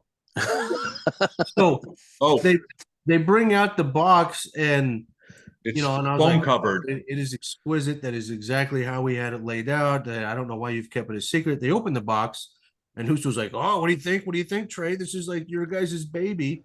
And I just like had to be a Debbie Downer. And I go, you had to be a dick, didn't you? And I did, because I just kind of looked at him like, Trey's excited, but secondary band we agreed was on the foot, not the top. And everybody was like, "Oh," and then the girl from Malaysia came over Kate. and she was like, "No, if you put the band on the foot, it'll look much more expensive." And I was like, "I don't know." Yeah. And they're like, "Trey, aren't you excited?" I'm like, "No, it needs to be on the foot, like I said." But he was butthurt. You should have seen his face. He literally was butthurt when they showed it. If they would have keyed him in from the through the process, it wouldn't have been wrong. Now would it? You could have showed it to me a month ago. But who still kept like fucking with me? Trey, and he was, "Don't show Trey until everybody else sees it." And then Trey, you put the band in the wrong spot. Do you remember what what's her name? Ashley said the one change that she would make if you had to rerun, and they all said the same thing. What was that? Where I don't want to ruin the surprise, but where the word Aladino is in silver. Red. Yes. Yeah. And Trey asked for more red and got told that was too bold. The inside of this box is totally different than the other boxes. Yeah. Okay. That's all I'll say. It's very nice. Forward to seeing it. It looks like Aladino. It looks elegant, but it's also a step forward. Yeah. Okay. And then the cigar itself is also the same. It's a step forward for us, as it's a bolder representation. It's a stronger representation. It's still extremely well balanced and smooth. Okay. What I'll an say amazing this. smoke. It's so good. It is kind of like dessert in a way, and it's Yes. called Fuma Noche because it's your night smoke. You smoke this cigar at night, and then you're kind of done. Which was perfect because I'd only smoked it under the prototypes like during the day, and I was like, this thing is strong, and I don't say that very often. But after that big ass Honduran meal, it was perfect because I was like, it doesn't feel as strong as it did because Nice. after a huge meal, and I was completely satisfied. You need to push that one with something sweet, like we finished with the flan. Yeah. That paired so well with that flan. That was amazing. Yep. The only thing I was upset about was we were only allowed to have one of those. Because after that first one, you were so excited to taste it that you really I always I try finding something that I like, I have to smoke too. Because that first one you get so excited and you smoke real fast, you don't get to really enjoy it. Yeah. That second one would have set that flavor in, and I think that would have been I'm so looking forward for this release. It's gonna be Fuma Noche is a blast. Okay. So yeah. We were So talking that's about that your at the next one. airport the next day, how good that cigar was. You never came back outside the front of the airport, but we were all sitting out front. We smoked 3 cigars before we even went behind custom. That's Nice. awesome. Nice. Yeah, No, think of if you've had the Sumatra. that was Okay. Dark Yeah, Sumatra. If you've enjoyed that, think of that being on another level. Like take it another step further in strength, in sweetness, in all aspects. That's the Fuma Noche. All right then. It's, All right. and I don't tell me if I'm wrong on this, Trey, but when the finish on the Fume Noche, it is so much more balanced than the Sumatra. Yeah. It's so much smoother that it really feels like you're smoking a $200 cigar with the way it finishes. Yeah, it's when we were testing different blends for Fuma Noche, I said this blend is good, that blend is good, and maybe they would sell like a ton, but none of them say night smoke like this one does. This one says this is night. Noche. Yep. You're done after this, and I called it James Bond because I'm That's like, perfect. That's exactly what I told Mark. oh, it's odd because it's strong, but it's suave at the same time. It's exactly what I told Mark. I go, awesome. We got back to the room, and that night I was like, Mark, there's certain things in life that you do and you think and you touch and you taste that can compare to something specifically. I smoked that cigar, and that's exactly what I felt like. This is like being in a Bond film. You want to smoke this in a Bond film. So now you know where you need to go. They're starting to cast for the new Bond film. You need to get that to Broccoli, and you need to get her in that movie. Done. You need to make that a workhorse attempt to do. Make it happen. That would be the perfect cigar for it. I'll get right on it. Make it happen. Still Rogan. Okay. So so continuing on the 3 cigars we smoked and enjoyed, because I don't want to like forget that we're in that segment here. I apologize for the digression. No, it's fine. Don't apologize. This is fun. So my second one, I was doing some driving. I stopped at this real small little kind of a little roll on up, kind of, liquor cigar kind of mart thing. I mean, it was nothing fancy. And by God, I found just the basic core line Padrones. And I had a Padrone, I think it was the 6000 is what they had.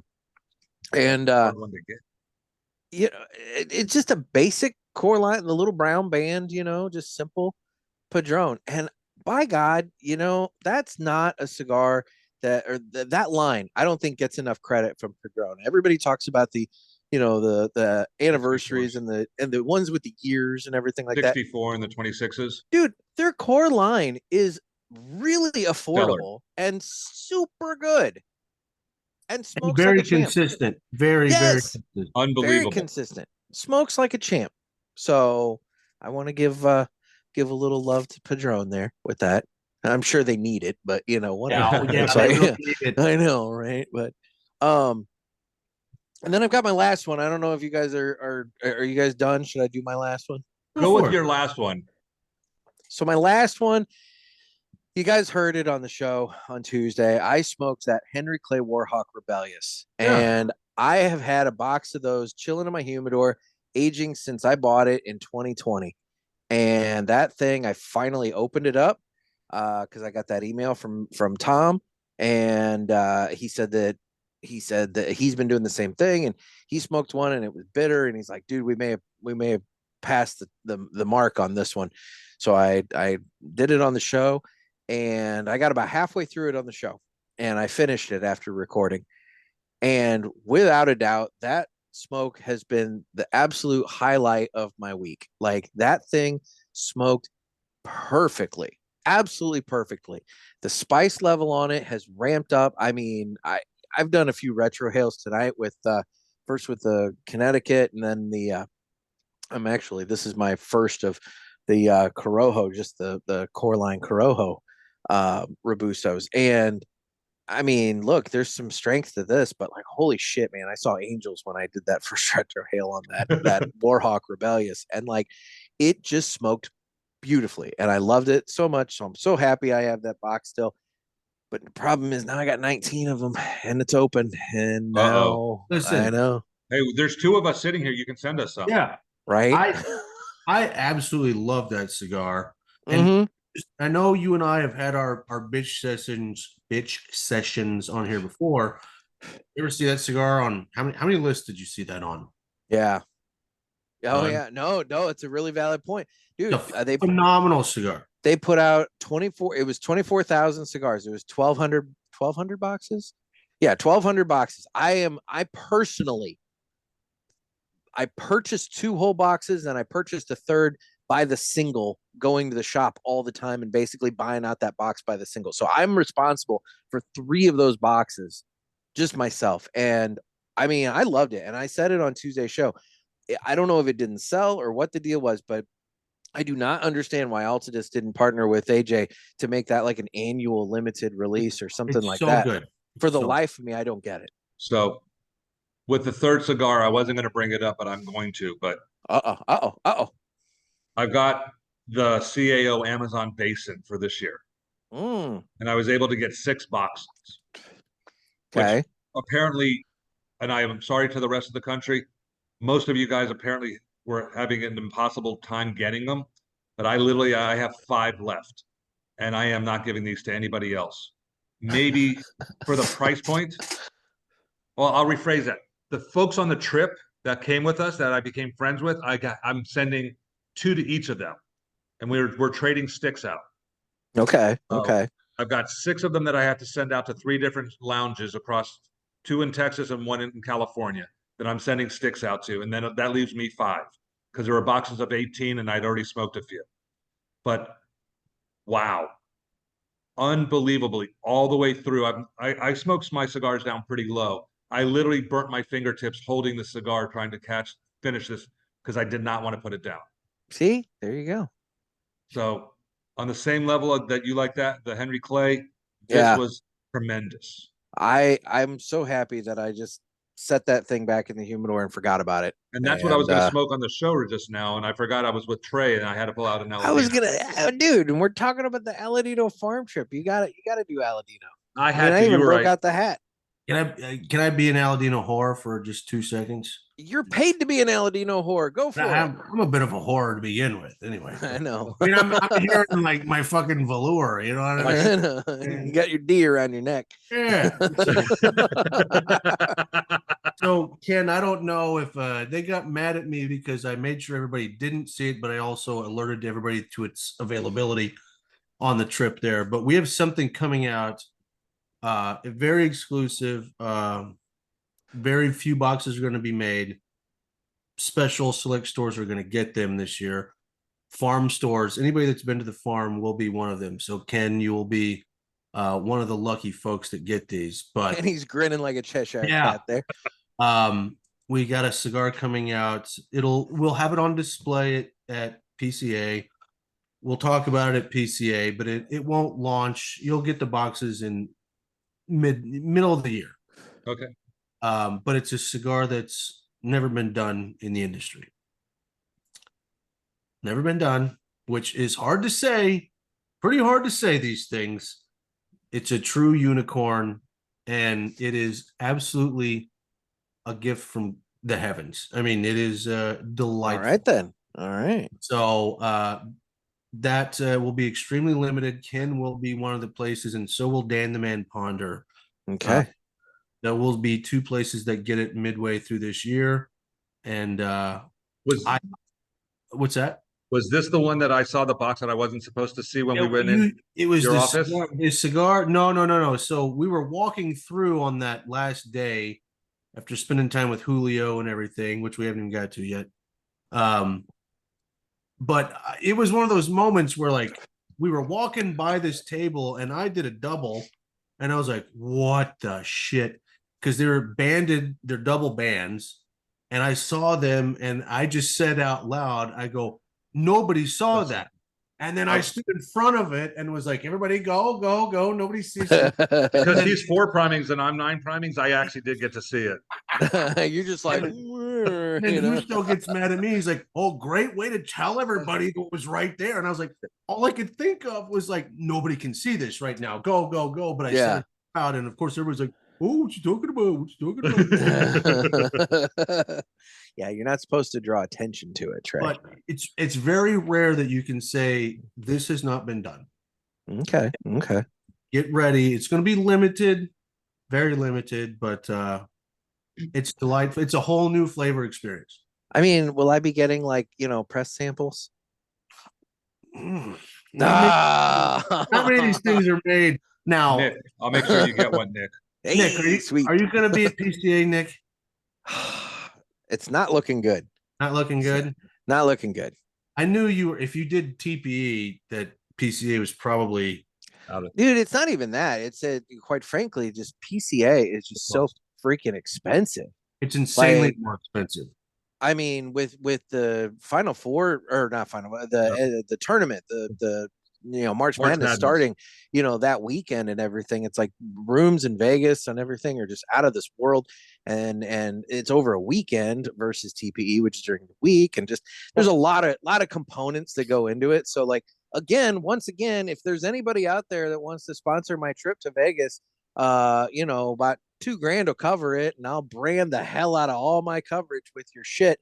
I mean, I will dress up like a fucking NASCAR driver with your logo all over me for that entire time. But yeah, no, I don't think anybody's biting on that. Well, what you're gonna get some of these one way or the other. Yay. Oh yeah, I'll figure it out. I mean, if Dan's getting it, if Ken's getting it, one or the, I mean, I'll figure it out. We're gonna hook you up one way. I'll make it happen. And I'm gonna be driving through your neck of the woods too. So when is that? I think it's April something. Oh, good. Yeah. That'll be fun. How's your cigars, guys? We forgot about the cigars. My second one is almost gone. I'm gonna be firing up my third Robusto here in a second. So I don't smoke 60 ring gauges ever. I knew we needed to make one, especially in the Maduro. And that was such a good cigar. I tell you what, I don't know if number one, it's not box pressed, it's right. round. So that will change the flavor because of the temperature. But then I think they probably also reblended it for a larger size. This thing is a flavor bomb at a 60 ring gauge. Bomb. Goes really, really, really good with tequila. Yeah, it does. Ooh, I drank a bottle of tequila smoking one of those. It went well. Tequila and I are too good of friends that we're toxic together. So we have to have a third party involved. So like margaritas are good because you have sweet and sour and you have various other things. Like I just tequila by itself. When tequila and I get together, wacky, wild shit tends to happen. What about just that's not enough. It's not enough. No, we're sitting out at the pool on the first night. I think we may have gone over this, but we're sitting out there and I asked for some tequila. So Celeste goes and gets a little bottle of Jose Cuervo Silver and brings out, and I pour a little bit and I put it on some ice and was sipping it. Then she comes out with a bottle of Padron Cristallo, which is a very good higher end tequila. that was frozen. And I had just finished my first glass of tequila. And so I poured myself a glass, and 3 other people poured themselves a glass of the same tequila because that was the only thing that was brought out because it was the only thing that was asked for. And then one of the guys said, well, do you have any kind of scotch or bourbon? So she goes in and gets a bottle of Johnny Walker Black.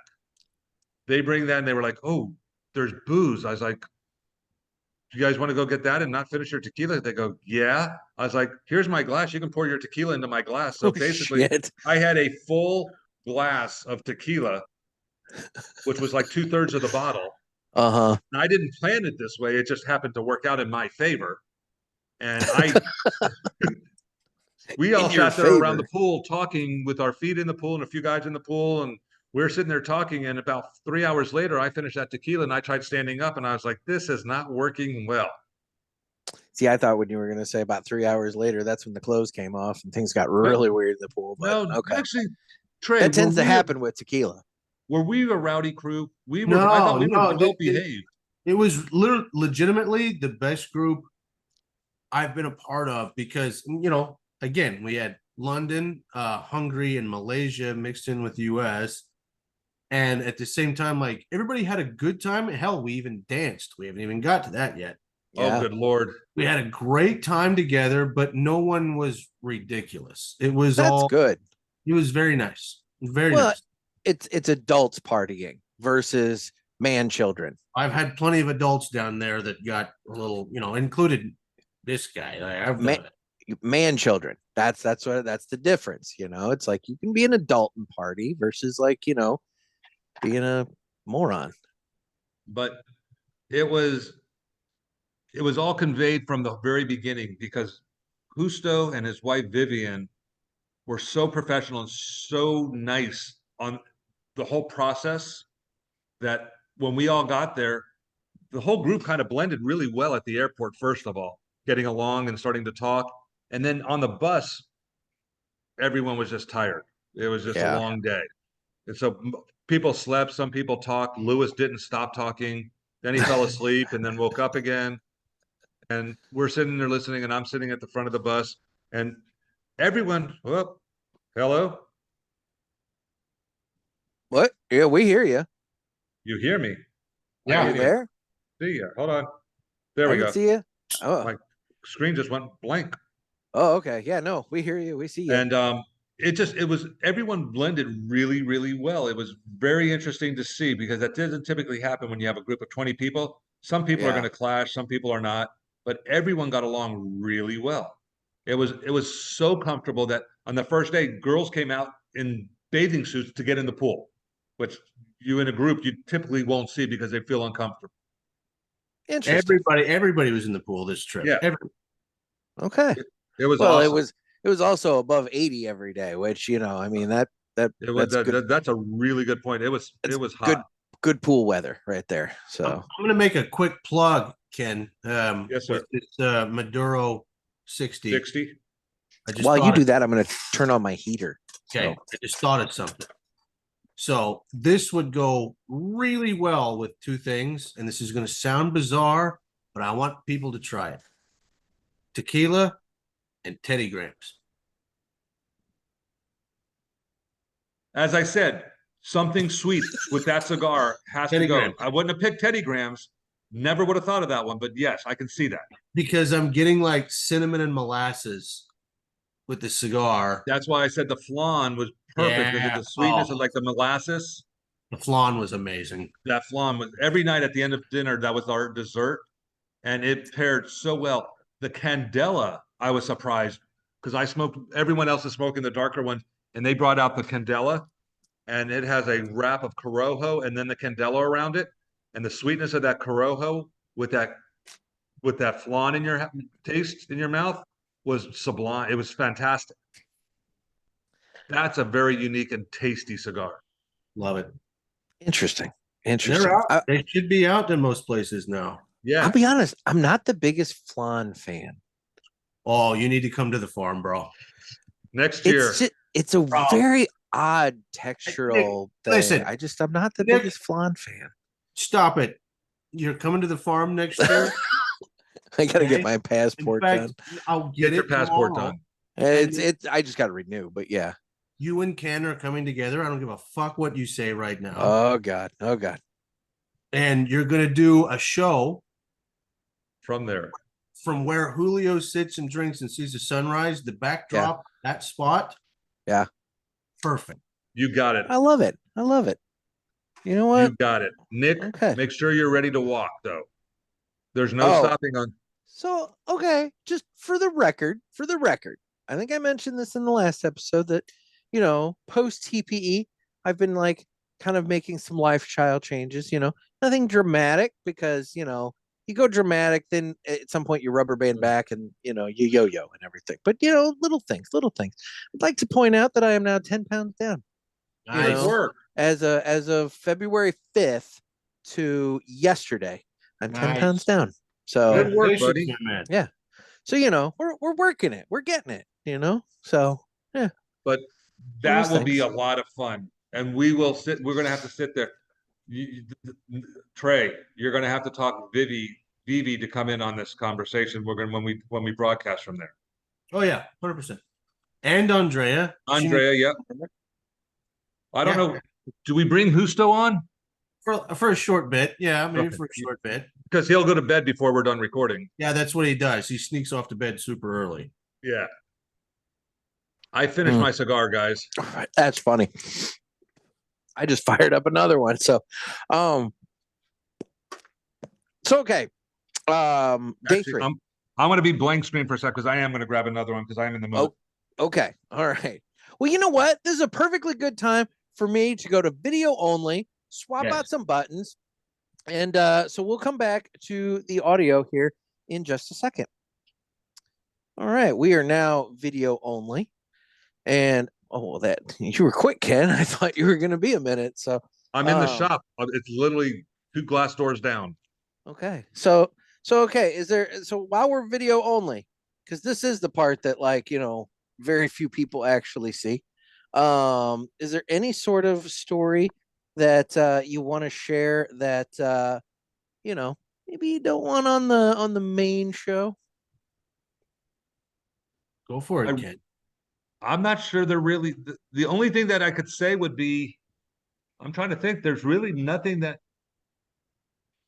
the dancing at the last night I think may have taken the cake. But other than that, really, there's not a lot that we did that was really rambunctious unless Trey was up all night with everybody. So he may have some better stories with Lewis and stuff. I mean, last year I tried to take Celeste home, and Sandra put a very quick stop to that once she heard. I could see that. Because Celeste is very important. If you remember, she was there at midnight and she was there at 6 a.m. like all day, every day. That girl works her ass off. And day 2, I could tell she was getting frustrated when we stayed out till she was. I left at 12:15, and you and Lewis were still sitting there talking, and you guys, that was the night you guys stayed till 2:30. Yeah. And she had to be there the whole time you were there? Yeah, she's kind of like Sandra's main person, like the main caretaker, and she's young and cute, and she works very good at what she does. Yeah. But you could see she was exhausted that night. Yeah. Last year I tried to take her home, and she was willing. I have a pickup line down there that works like a charm. Oh yeah. They used it. I don't know if you remember this. Did you go to the duty free when we were leaving Honduras? Well, everyone had to walk through it. That woman, that young lady working in the duty free at the counter. Holy! So I kept telling Lewis, I was like, the best pickup line in Honduras. It's got 100% rate of success. It's never failed me. I say, Dios te bendiga, which religion is very big down there, and that literally means God has blessed you. And you say that, and the women just they melt. Oh, Gringo says, God bless you. And Lewis thought I was telling him some bullshit. He never would use that pickup line. I used it on Celeste the year before. She went, oh. And so Lewis thinks I'm trying to get him to say some effed up shit, some fucked up shit. And finally, the girl at the counter is like, "Were you going to hit her on or not?" And I turned around and I looked at her and I go, Dios te bendiga. And she just goes, ah, ah. She There's just two girls. Yeah. There's like two this. girls at the counter. One speaks Spanish only, and the other one speaks Spanish and English. Yeah. So Okay. you're talking about the one who only spoke Spanish, right? Yes. Yes. Yes. And Lewis goes, "You motherfucker, what does that actually mean?" I'm like, "It literally means God has blessed you. I haven't lied to you for 3 fucking days. You could have picked up on all these chicks, but you thought I was trying to like get one over on you." Uh-huh. And he's like, "I can't believe her fucking reaction." And I'm like, "Yeah, you fucking that. You just tell him God." You could have used it in the box factory, bud. 100%. Yeah. It looks like you broke Lewis that night, though. When we got up in the morning, Yeah. Mark and I were the first two up at the house that morning. We got up and dressed, and we went up to the house. They said breakfast was at 7:30. We got there at 10 minutes to 7. We got there at 7:20. No one showed up till 7:40. Yeah. We're like, where is everyone? Breakfast was ready at right around 7:40. So it was better timing for them. We got to sit around, and I don't smoke cigars in the morning. I own a cigar shop. I don't start smoking until after 1:30 in the afternoon. I smoked a cigar every morning at 7 o'clock. I woke up and picked up a cigar that was in my ashtray. I left it there just so I can light it. Got up and did that before I even brushed my teeth. That's how invigorated I guess I was. Nice. Nice. It was amazing. Hey, there's something to be said about the breakfast cigar. Sit out, you wake up, you have the breakfast cigar, you have your cup of coffee, and just kind of like wake up with it. There's something to be said for that. What I don't know, the special blend that's coming out next year that we tried the wrapper on, Yeah. the way that finished, I am so looking forward to doing that with a vanilla ice cream in my hand, Oh. because and I hate, and I'm being very specific, a French vanilla bean ice cream with the way that finished was, because Justo had it, and I got to take one draw off of the real one, or whatever the sample was that he had. Hands down, the most amazing flavor I've ever tasted in a cigar. I've never tasted anything with so many nuances that you're just like, holy shit, it hits every part of your mouth. Okay. I was all right. And I would tell you the name, Nick. They didn't tell us what it was. We have no idea what it's called, what kind of leaf it is, anything. That's probably for the best at this point. And even if I told you the name of that tobacco and you tried to look it up on the internet, you wouldn't Never find it. About it. That's his his creation, right? Well, it's actually a very old tobacco that no one has just used in decades. How did they find the seed? Knowing Julio, he's had the seed the whole time. Makes sense. There you go. He was. Well, why don't we? Go ahead. I'm sorry. No. I mean, if you got more on this, then I'll switch back to the audio. We had a one-on-one. The group had a one-on-one with Julio for, I guess it was about 45 minutes. I feel like we should probably go ahead and go back to the audio if we're going to talk about that. And then that feels like a big thing. So let's go back to the audio then. So all right, hang on. All right, and we're back on the audio side. Hey guys, and you guys, there's a little bit of extra detail that you may have missed. Explained how to hit on women in Honduras. Yes, you get a lesson on hitting on women in Honduras from Trey. Take it with a grain of salt. So check out the video only portion of the episode. I mean, apparently it's got 100% kill rate. So, you get there you go. It kills their mood instantly.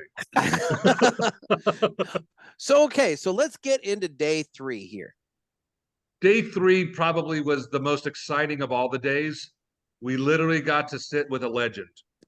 We got up in the morning, we had our breakfast, we had our cigar, and then we headed back down to where the box factory and all of the tobacco is being aged and everything. Factory. And we got to sit down with Julio, Justo's dad, who started the farm. Tell me if I'm saying something incorrect, please, Trey. But Julio's the one who came to Honduras, planted Honduras, and created Honduras into what it is in the tobacco world right now. Yep. And we got to spend basically an hour and a half with him, one-on-one questions.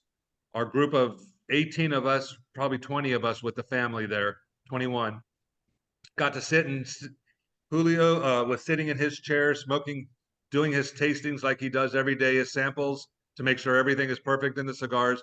We got to see his garbage can with his 30 cigars that he'd already tried for the day. and he Oh, had probably God. 30 more to go for the rest of the day. Because he literally What size walks did you- out, goes, grabs what- one off of a pile, and brings it back and just tests it. What size does he smoke?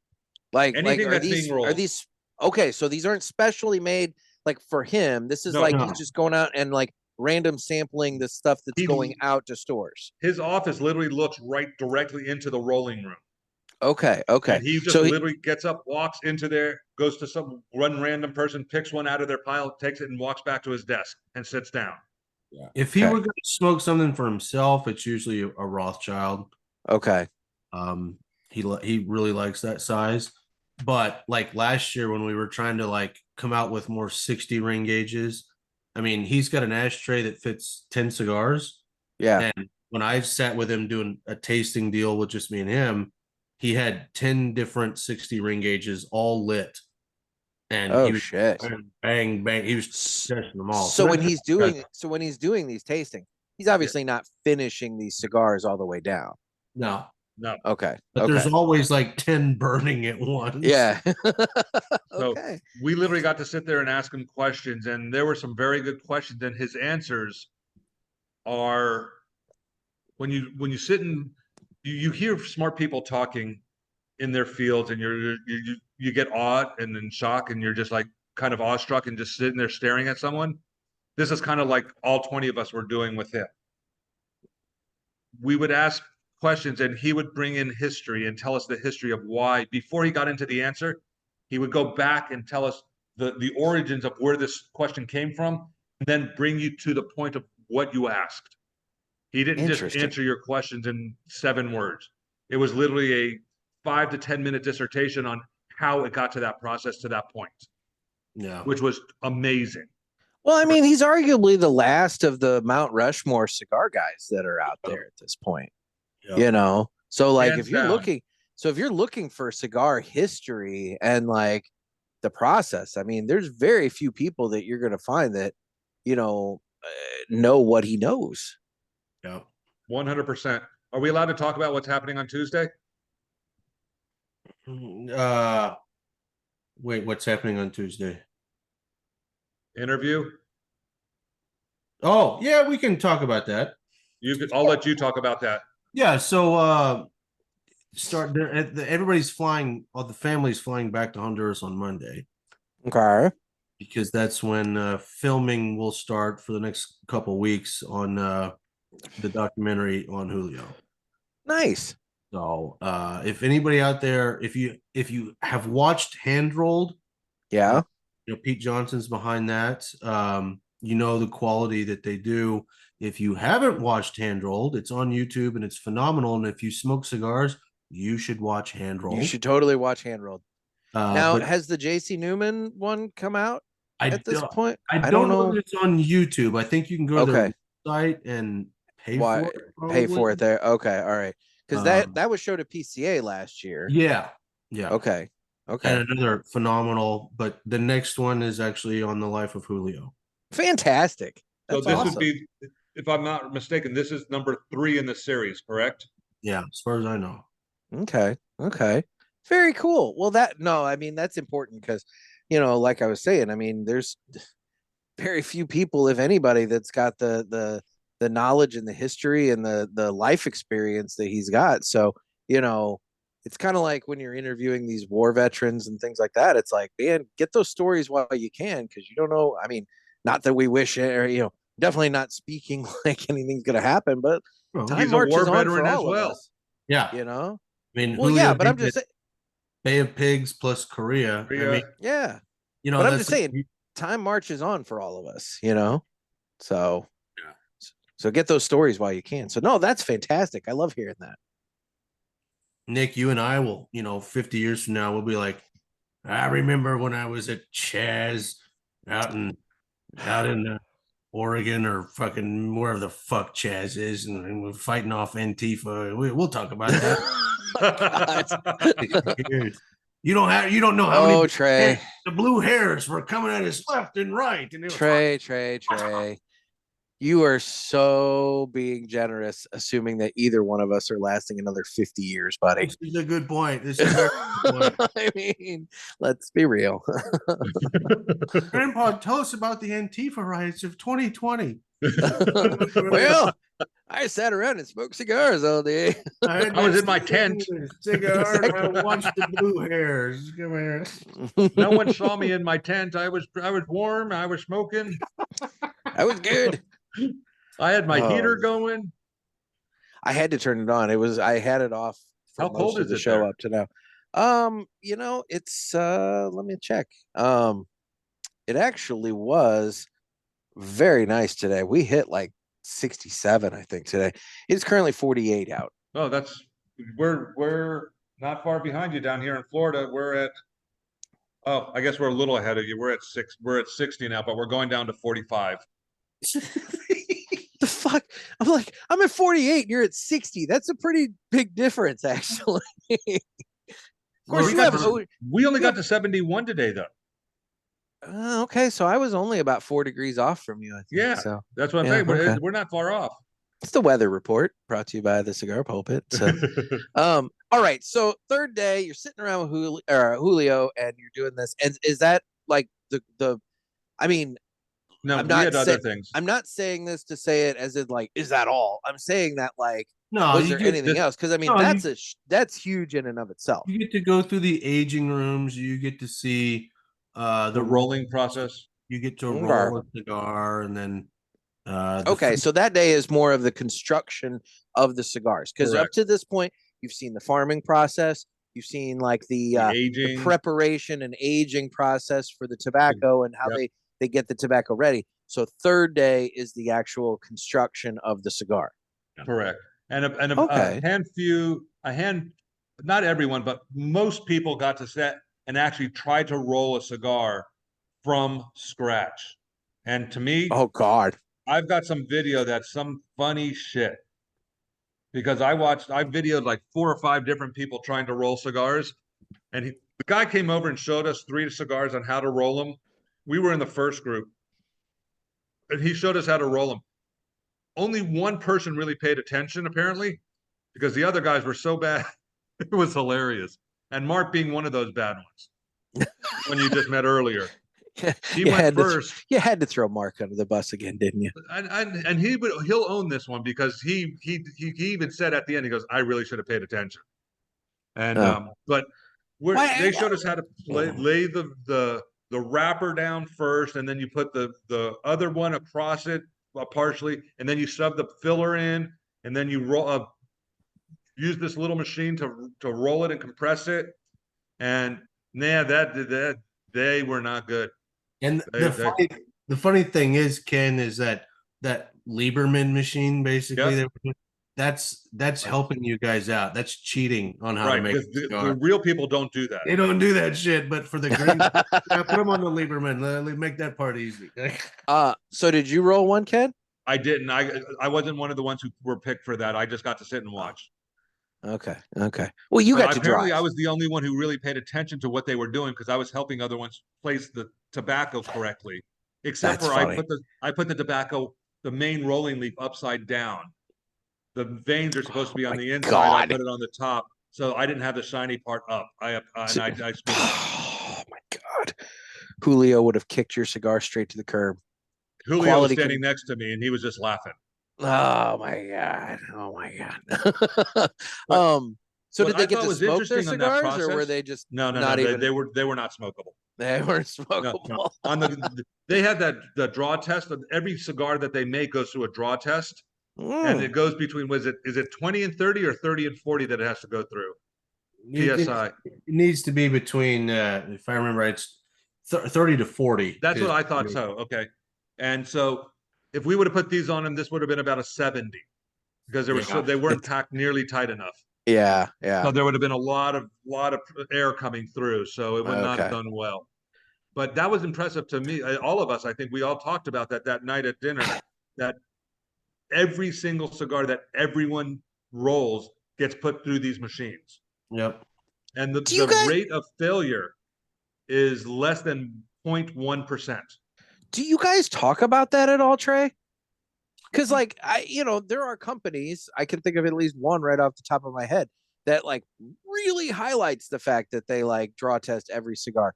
And I don't feel like that's something that you guys like really trumpet. Well, and it's funny because again, this was the machine, one of the machines that Julio really was one of the first ones to adopt and use. I mean, they've been using these machines for decades. Yeah. And I think for us at this point, it's just like, isn't that expected, folks? Like, shouldn't you expect that? You should, but obviously not every company does it. Yeah, or I know like a lot of the British guys have been to a lot of the Cuban factories. Uh-huh. They were like, Cuba has these machines too, but they only use the machine on their high-end products. Everything else is like, that looks good, that looks good. The high-end products all go through the machine. And they were amazed that like, oh, like everything goes through that machine. Like, yeah, everything. And you'll see it too. Down to Tatiscan. Yeah. And you'll see it too, that when the rollers bring over their bundle of cigars, and then it goes through the draw test. And let's say if 2 of those cigars didn't qualify, they get put off to the side, and that roller only gets credit for 18 cigars instead of 20. And that's so really the guy you want to kiss ass is the draw test guy, because he decides how many cigars he made that day. Which was also cool because I've been going back for so many years now, and there's 2 people running draw test machines all day. And one of those guys, I'm like, that's been the same guy every day I've ever been here. Same dude doing the same thing all day. Yeah. I'm like, that guy's a boss. You want to make that guy happy because he decides how you get paid that day. Well, and that's the thing. It also is good incentive for the rollers, which is what leads back to that very low failure rate, is that's how they're getting paid for the day. I mean, if they have if they're putting forth a bunch of cigars that don't pass that draw test, then that's eating into their bottom line. That's funny. That's a great transition, Nick, because also when they finish that draw test, they bundle them in packs of 50. And when they weigh those packs of 50, between every pack we weighed, there was less than a 1.2 gram or 1.2 ounce difference of 50 cigars. That's how consistent these guys are. Wow. We weighed 10 different packs of 50, and there was less than 2 ounces difference between all of them. That's really impressive. That's really impressive. Staggering. Interesting. So what else did you guys cover on the third day? Or is that? No, there was part of the process that they do, and I'm not sure if you're the only ones who do it, but it seemed like you might be some other ones may have done it. But all of their cigars before they get shipped get put into a freezer for 2 weeks to crystallize if there's any kind of microbial or beetle or whatever or anything, that gets rid of them. Then they bring it into a refrigerator for 3 days before they ship to bring them back up, and then they get shipped. Interesting. Yeah. Well, that's good. Nobody wants very neat. That refrigerator was very nice to stand in for a little while too. Yeah. And I always have to tell everybody because it's so hot and we've been sweating, and then we go in the freezer and it feels amazing. And I say the same thing every year. Don't say that too. Just a reminder, folks, this machine is made to kill living organisms. We go in and we go out. We don't stay here. Like, I don't want to die.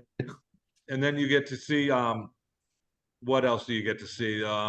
You see the process of them putting the cellophane on and how fast they do that. The women who do that, the labels and everything. It's amazing. There was probably 20 people, few guys and mostly women doing it, and how fast they do it. I can't get the cellophane back. I can't get a cigar back in the cellophane if I tried. No, they do it. Yeah. I'm just like, okay, when people come into the shop and they're like, you want this cut? Yeah, but I'm going to take it with me. I'm telling them, I'm not putting it back in the cellophane. I'll give you a bag. Nice. Max doing fireworks down there on his Zoom screen for those of you in YouTube. No, that's awesome. That I've always been told that after you take one of these farm tours, that you come away with just an absolute greater appreciation for the product and the artisan work that goes into it. And that one of the thoughts that you always have when you come away is that it's astounding that cigars cost as little as they cost when you 100%. take all that into account. 100%. We were all talking about that at the airport when we got back, sitting around. We were literally sitting outside the front doors of the airport, and there was a group of 15 of us with cigars, and we were just sitting there smoking for 3 hours, 2.5, 3 hours. And we were all talking about, how do they only cost this much? There's 3 years of labor and work put into these before they even get to the process of being sold. And they're $7, $6, $12, $18 a stick. How does that happen? Yeah, and you always hear people say, 300 hands have touched this before you do. And you're like, yeah, okay. And then you go see it and you're like, oh. 300 hands touch this. Yeah, that's probably not They had 600 employees on the farm. Okay. That they take care of. Yeah. That these people are so grateful to them. It's you think that you see things in America that people, you go to the farm and people are just, it's a job, I need to do this. These people were truly happy to be there. They were smiling, they were friendly, they all waved at us, they all tried to communicate with us. It was amazing. Yeah, it's super cool. It's a very special place and my favorite place on planet Earth. That's really awesome. It may have become one of mine, and I've traveled a lot, not as much as some people, but I've traveled quite a bit. But that was an impressive week, 4 days. There's a spirit or an energy there. That's it. Yeah, an energy. That's it. And you get the full representation that final night after the meal, the fumanoche, and then for the first time ever, we've never done this. We had a large group of Honduran dancers put on a show, and then they all invited us to dance with them at the end. And I know Kenn got funky. I know. Oh, hold on. Okay, you remember how we said how tall these people are, or how lack of tall these folks are? Great. This is great. So you're just towering over them. I'm sitting down, and we're all like Mark and I and Justo. We're all sitting next to each other talking, and we're watching this dance, and all of a sudden these people come up to ask us to dance. So Justo gets pulled up, Mark gets pulled up, and I'm still sitting there. And hands down, the shortest person there, she may have been 4'6", comes and gets me to dance. And when I stood up, she goes, "Oi." She just looked at me and then because they're pirouetting it, we're each spinning each other. She could not reach her hand to the top of my head to spin me. I'm sitting there crouched. Oh my gosh. Ask Trey, I was crouched for 40 minutes dancing like in a squat position. It was hilarious. That's awesome. It was awesome to see everybody get out there and dance. But the highlight of the night was Trey molesting La Sucia. Whoa, I forgot. Whoa. This did happen. So what did you do? One of the dance routines was about a routine about kind of their version of the chupacabra. It's an animal face, a woman's body, and goes around and steals or abducts people. Dude, it's got a woman's body. Trey's in. So this wait, it gets better. Because don't you know they would pick me out of the crowd? To coin a phrase from your dad. Wait, it gets better. It gets better. So this guy's in the middle of the Sucias in the play and dancing and with everybody and trying to do their stuff and is having fun. And all of a sudden, out of nowhere, they're over literally probably 15 feet away from us, and we're all sitting back around the pool area and right in front of the house. And this La Sucia comes out and grabs Trey. And first thing Trey does is grab this fake pits on this animal that are just dangling because he's holding them, and he just starts motorboating him. Of course he does. Listen, in my defense, I'm like, I know that's a dude dressed up as a chick. Okay, I'm glad you went there because that was my next step. I know it's a dude dressed as a chick, and so I have no problem grabbing these fake boobs and doing the thing, right? Because you knew they weren't real boobs that you were grabbing at this point. Yeah. And then La Sucia ended up in the hammock with one of the British guys, Sam. And afterwards, there was this whole argument. Was like, was that a dude or a chick? And I'm like, it's totally a dude. I grabbed his tits, and then everybody else is like, no, it was a chick. Like I know for sure that was a chick, and I'm like, no, it was a dude. There was no way that could have been a chick. This whole argument, I'm like, I grabbed the titties, guys. Like trust me. Like, But it was hilarious. yeah, But we got up, everyone danced for like 30 minutes with them at the end, and that basically wrapped up our event. It was a great event. But I am going to bring up one point. I had two major goals on this trip: to learn as much as possible about Aladino, and I wanted to get Julio and Justo's signature on one of their boxes. Yeah. And I think it may have turned into a tradition now. Am I out speaking myself there, Trey? no, So I went and got Julio's signature while we were talking to him, and when we were all leaving, he was still sitting down. I asked him if he could sign this piece of wood that I took from the scrap pile there. And this one of the daughters, Vivi, said, Ken, that's a really good idea. Why don't we just do this for everyone? And I was like, well, I wanted this to be special for me. Fuck everybody. This is mine. Yeah. And I was like, you know something? We talked about it the day before because that's when I asked for it. And we thought we were going to get it the day before because I did not know the third day was going to happen the way it did. So when I got his signature and then I got Justo's signature, but then the family all signed in on it. The two daughters, the mom, and Trey signed it. And then everyone. So we got them to do one for everyone. And it was really cool because no one was expecting it. And they did it on one that's you know how all of the Aladino lids have the Aladino with the 1947 to 1961. Yeah. So everyone Maybe. signed on that. I don't know if you can. There you go. You Actually, I have mine here too. I could show you. yeah. I just thought about it. I just looked up. It's sitting on my counter.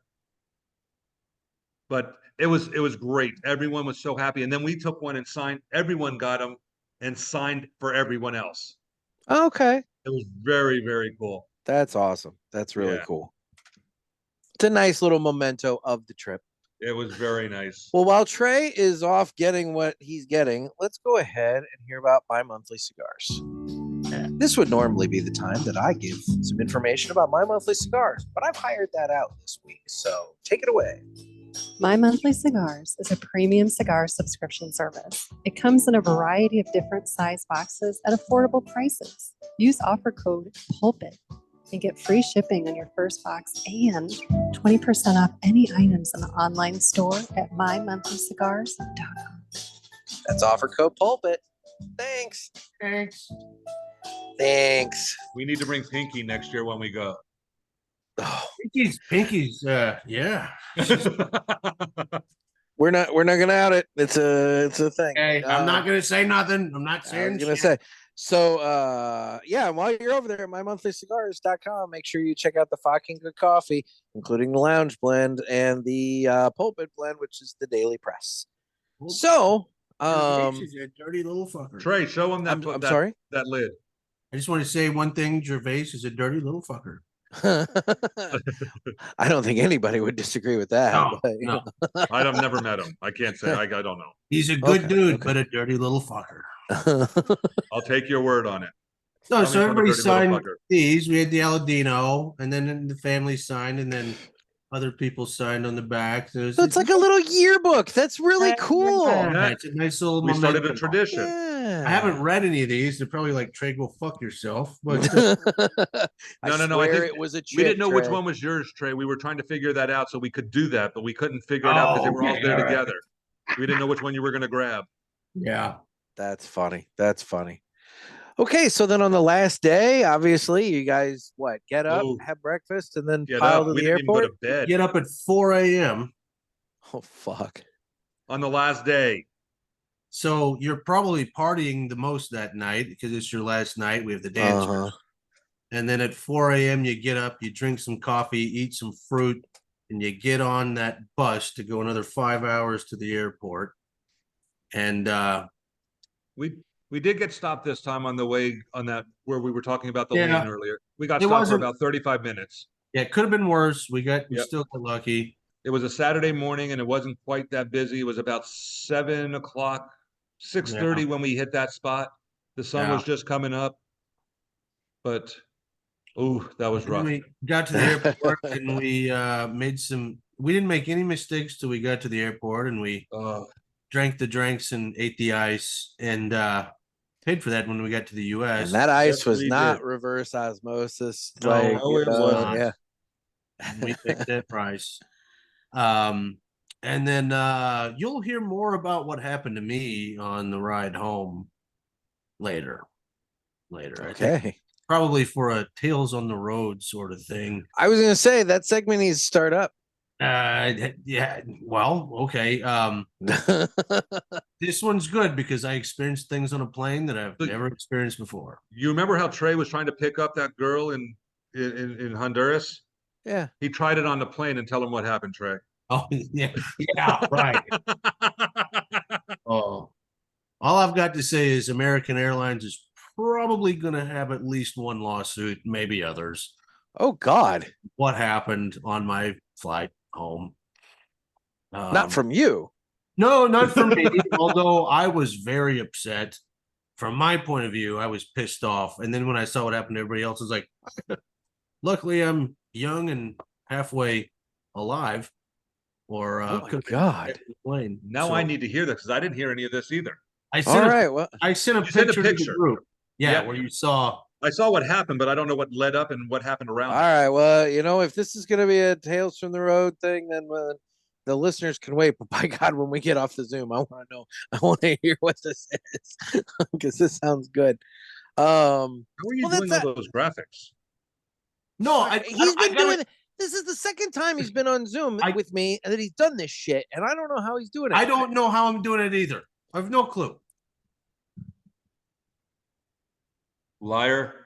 Like, no, so like he does the thumbs up thing, and I'm doing it, and I don't get shit. And then he does it, and he's got freaking fireworks and all kinds of other shit going on. I don't know. I think he's. No, and it's crazier because I was on FaceTime with the family today trying to work some shit out, and I was doing this, and all of a sudden all these question marks came above my head, and the girls were like, "What the fuck is that?" I'm like, "I have no idea. I don't know what's causing all of this to happen." Oh my God, so weird, so weird. All right, so you're back. Everybody's, I mean, you dealt with the ramifications of the airport ice, but final thoughts and reflections on the trip. Again, I've done this trip a few times. It's my favorite place on earth. This was the best group we've had, which is saying a lot because I said that last year with the lounges that all went. Yeah. But this group was very special. It was good to have the foreign influence, and everybody asked so many questions, and there were so many new friendships that were made that I think will last for sure. It was a very beautiful trip. I can't wait to go back, and I'll part with what Lewis told me at 4 a.m. when we were getting ready to get on the bus to leave. Hey, mate, you think you could help me break my leg so I can stay here a little bit longer? Yeah. And he's British, not Australian. Yeah, but he says mate. So okay. I don't understand Australian mate versus Wales mate versus Essex mate, but they do say them differently. I say them all the same. But they do say them differently. I don't understand what makes one high class and one a fucking billabong. wow. You just smoke a bong, right? Yeah, smoke a bong. There you go. And you didn't have any trouble with the dogs on the way back, Ken? No trouble with the dogs. No. What I did have trouble was with connecting to the internet. I had to actually go back into their living quarters where the internet was good enough because we couldn't get a signal strong enough to get onto the internet where we were at the pool area. But we But are getting Starlink like next week. Ooh, there you go. So Starlink will be out in Honduras finally. very nice. There you go. Very cool. Very cool. So, I am definitely looking forward to another visit. If you're going to be there, that should be an awful lot of fun. I mean, it sounds like I'm getting abducted one way or the other. So, I mean, like, I better have my shit together. I'm just worried about what the fucking dogs are going to find in your bag. Hey, I am a very good What if the traveler. dog gets in there and it's literally dog treats? And it's my favorite snack. What? Nothing better than a nice. Have you ever eaten those things? They're not bad, actually. Milk bone cookie. By the way, did I hear something about Pulpit Fest? Yes. So yeah. Before we big news, wrap this up, I did announce it on Tuesday that yes, Ken, you have graciously offered to host Pulpit Fest 2024, and so it will be at your shop on August 23rd and 24th, and Sunday the 25th. I mean, that they'll be probably a casual day and everything like that. There better be a birthday cake because that's my birthday. I know that's your birthday, so no, we're having a big old birthday party there. So I made one celebrity guest announcement in Tuesday's episode that Jerry Pulaski himself will be at Pulpit. Jerry Pulaski is gonna Cape Fear style ride a bus down to Palm Coast from Wisconsin. There, he's gonna hook himself to the undercarriage of the bus, and ride down. Nice. Yeah, and so do we have another announcement that we want to go ahead? Not 100% yet. So let's make sure we know. This is why I asked you before we started recording, but okay, that's fine. We're almost positive, Trey, right? We put that on the books. We did put it on the books. So we're not. He couldn't. We can't say for 100% sure, but it's like 96%. But what we do have is at least 4 of the folks from our group that went to Honduras with us will be here. Okay. And you have about 8 new listeners, by the way. Hey, I love that. So you will start seeing your numbers increasing a little bit in California and Texas and probably London.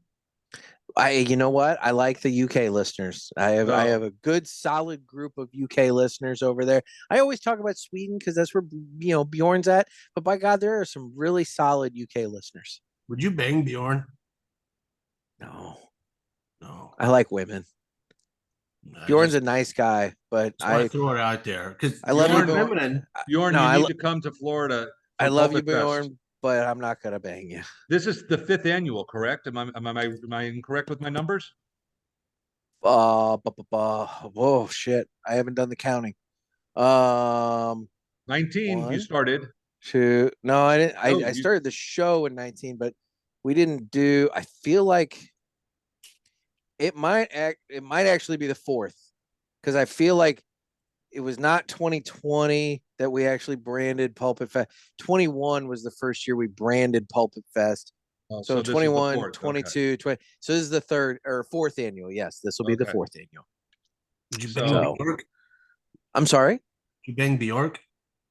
Bjork? Yeah. Is that a chick? There's I feel Bjorn, like that's a chick. There's Bjorn, there's Bjork, and then there's Bjorn Bork. I'm definitely not banging Bjorn Bork. No, but Bjork, you should think about it. Okay. She had a great voice back in the day. Oh, yeah. I mean, she had a great voice back in the day. I like the Swedish Chef. I'm not going to bang the Swedish Chef. That would be pretty gross because that's like using your sock, dude. He would sing the same either way though.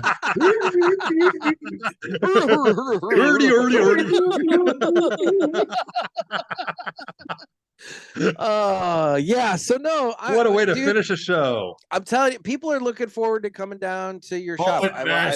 I've heard from I have heard from a number of people. People are there are some listeners. I'm not going to name them because whatever. But I've heard from a couple of them that they're even like planning family trips. Like they'll bring the family down to Florida and like do some stuff with the family, but then they'll bug over and do the Pulpit Fest stuff and whatnot. So like people are like using this as all sorts of different opportunities for trips and everything. I think we'll get the Canadian boys down there. We need to work on Luke. We need to work on Luke and Joe. We need to get them down there. Luke, Joe, you got to do it, man. Show your support. Telling you, I think you'll have a good time. Eddie will be doing a delivery down there, so it'll work out great. Teddy is actually. He did. I in Tuesday's episode, I said that I wasn't sure if he was going to make it because he's one that drives to St. Louis, and he reached out like after that episode dropped. He's like, "I'm there. I'm doing it." In Tennessee, right? Memphis, yeah, right? Yeah. Yep. So, and he's actually one of the ones that's talking about making it like a family trip. So, yeah, it's like a 13-hour drive. I think it's from Memphis. He'll make it. It'll be fine. It'll be just fine. You heard from Zenu? So, I've not heard from Zenu, which that's probably a good thing. I mean, he's gonna get you at some point. Oh, I'm sure he is. I'm sure he is. But no, I have not heard. Alien brothel outside of Vegas. I have not heard from Xenu in quite a while, He actually. went up to that alien Oh. brothel, according to the parishioners group. I did not go to the alien That's brothel. not what I read on the parishioners group. Yeah, they came up with a lot of very interesting ideas as to what happened out in Vegas. I believe the people you were kind of every night you were kind of lost. We never saw you at night, so I don't know how that works. And we're good friends. So if you're cutting me out, I know it's got to be the program that probably. Yeah, no alien brothel for me. I kept myself rectum probe free that trip out in Vegas. So it doesn't have to be the rectum. I mean, that's where the aliens typically probe, isn't it? Well, it depends on the size of your urethra. Oh, okay. Trey's just speaking from experience, so I've dated a lot of nurses. Oh my god. It's like a tuna can. That's what we talked about in the beginning. Big urethra, circling back. So no, I'm looking forward to Pulpit Fest. It's gonna be a good time. In fact, Ken, actually, when we get off the Zoom, I've already looked at flights, so I need to confer with you just a little bit before we get off the Zoom and all that. So because there's a deal running and I want to take advantage of said deal. So perfect. Anyway, well, socials. I'm available on Instagram at the Cigar Pulpit. We have the aforementioned Facebook group, the Pulpit Parishioners group. Get in on the fun there on Facebook. We are on Twitter/X, and we are on YouTube where you can watch this and you can find out how to pick up women in Honduras in the video only portion of this episode. Where's everybody else available? Whoever wants to go first. Ash and Ale. No, go ahead. Go Ash and Ale. Go ahead. We're at Ash and Ale on Facebook, and also known as the former Humidor. So you're going to get a little confused there because I took over and changed names. And then we're on Instagram, and God knows I don't remember I think that's Ash and Ale Lounge or Ash and Ale Palm Coast. We have two of them. So, and then that's it for me. That's it. Okay. Trey Mac Travels on Instagram and Facebook. Trey Mac Shipley is my full name. Reach me up, but Instagram is usually an easier way to go because I'm not really old enough for Facebook so much. So I'm not young enough for Instagram either. I'm in between. How about your cigar company? So honestly, the best way to do that, there's two ways. Again, you do have the Facebook. It's JRE Tobacco is the easiest way there. Aladino Cigars on Instagram. You can also do JRE Tobacco on Instagram too. There's two different ones, but Vivi is running both, so you'll be talking to Vivi. There you go. Okay. But very, very good. She's worth talking to. She's a very, very smart young lady. She's the best. Very, very, very, very nice young lady. Well, guys, I really enjoyed hearing about the trip. This was fun.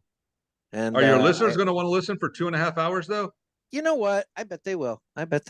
So actually, almost 2 hours and 45 minutes. They'll live vicariously through you guys. It'll be fun. So, guys, thank you for the time. Sorry we went so long-winded.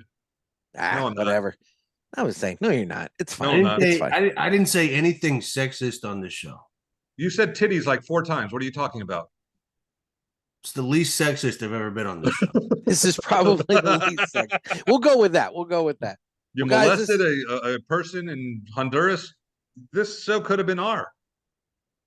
It's true. Could have been. Well, guys, this has been another sermon from the Cigar Pulpit. I'm Nick. I'm Ken. Trey Mac. Everybody stay safe and stay smart. Good night, four primings. Night priming.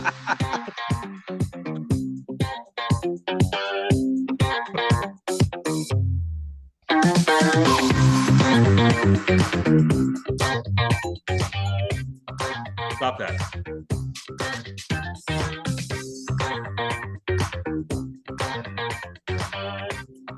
And nipples are cool on YouTube, right? I'm sorry, what? Male nipples are cool on YouTube, right? Yep. Female nipples can be cool on YouTube too. Oh. But you're not allowed to show them on Facebook. You are so wrong. There are some very interesting videos that are out there and available on YouTube that you can watch. Yeah, I don't know And how I to will use just- YouTube well Like I enough, said, apparently. And I'll just leave it at that. Least sexist show I've done. Good night, guys. No, don't worry. Bye. All right, let me turn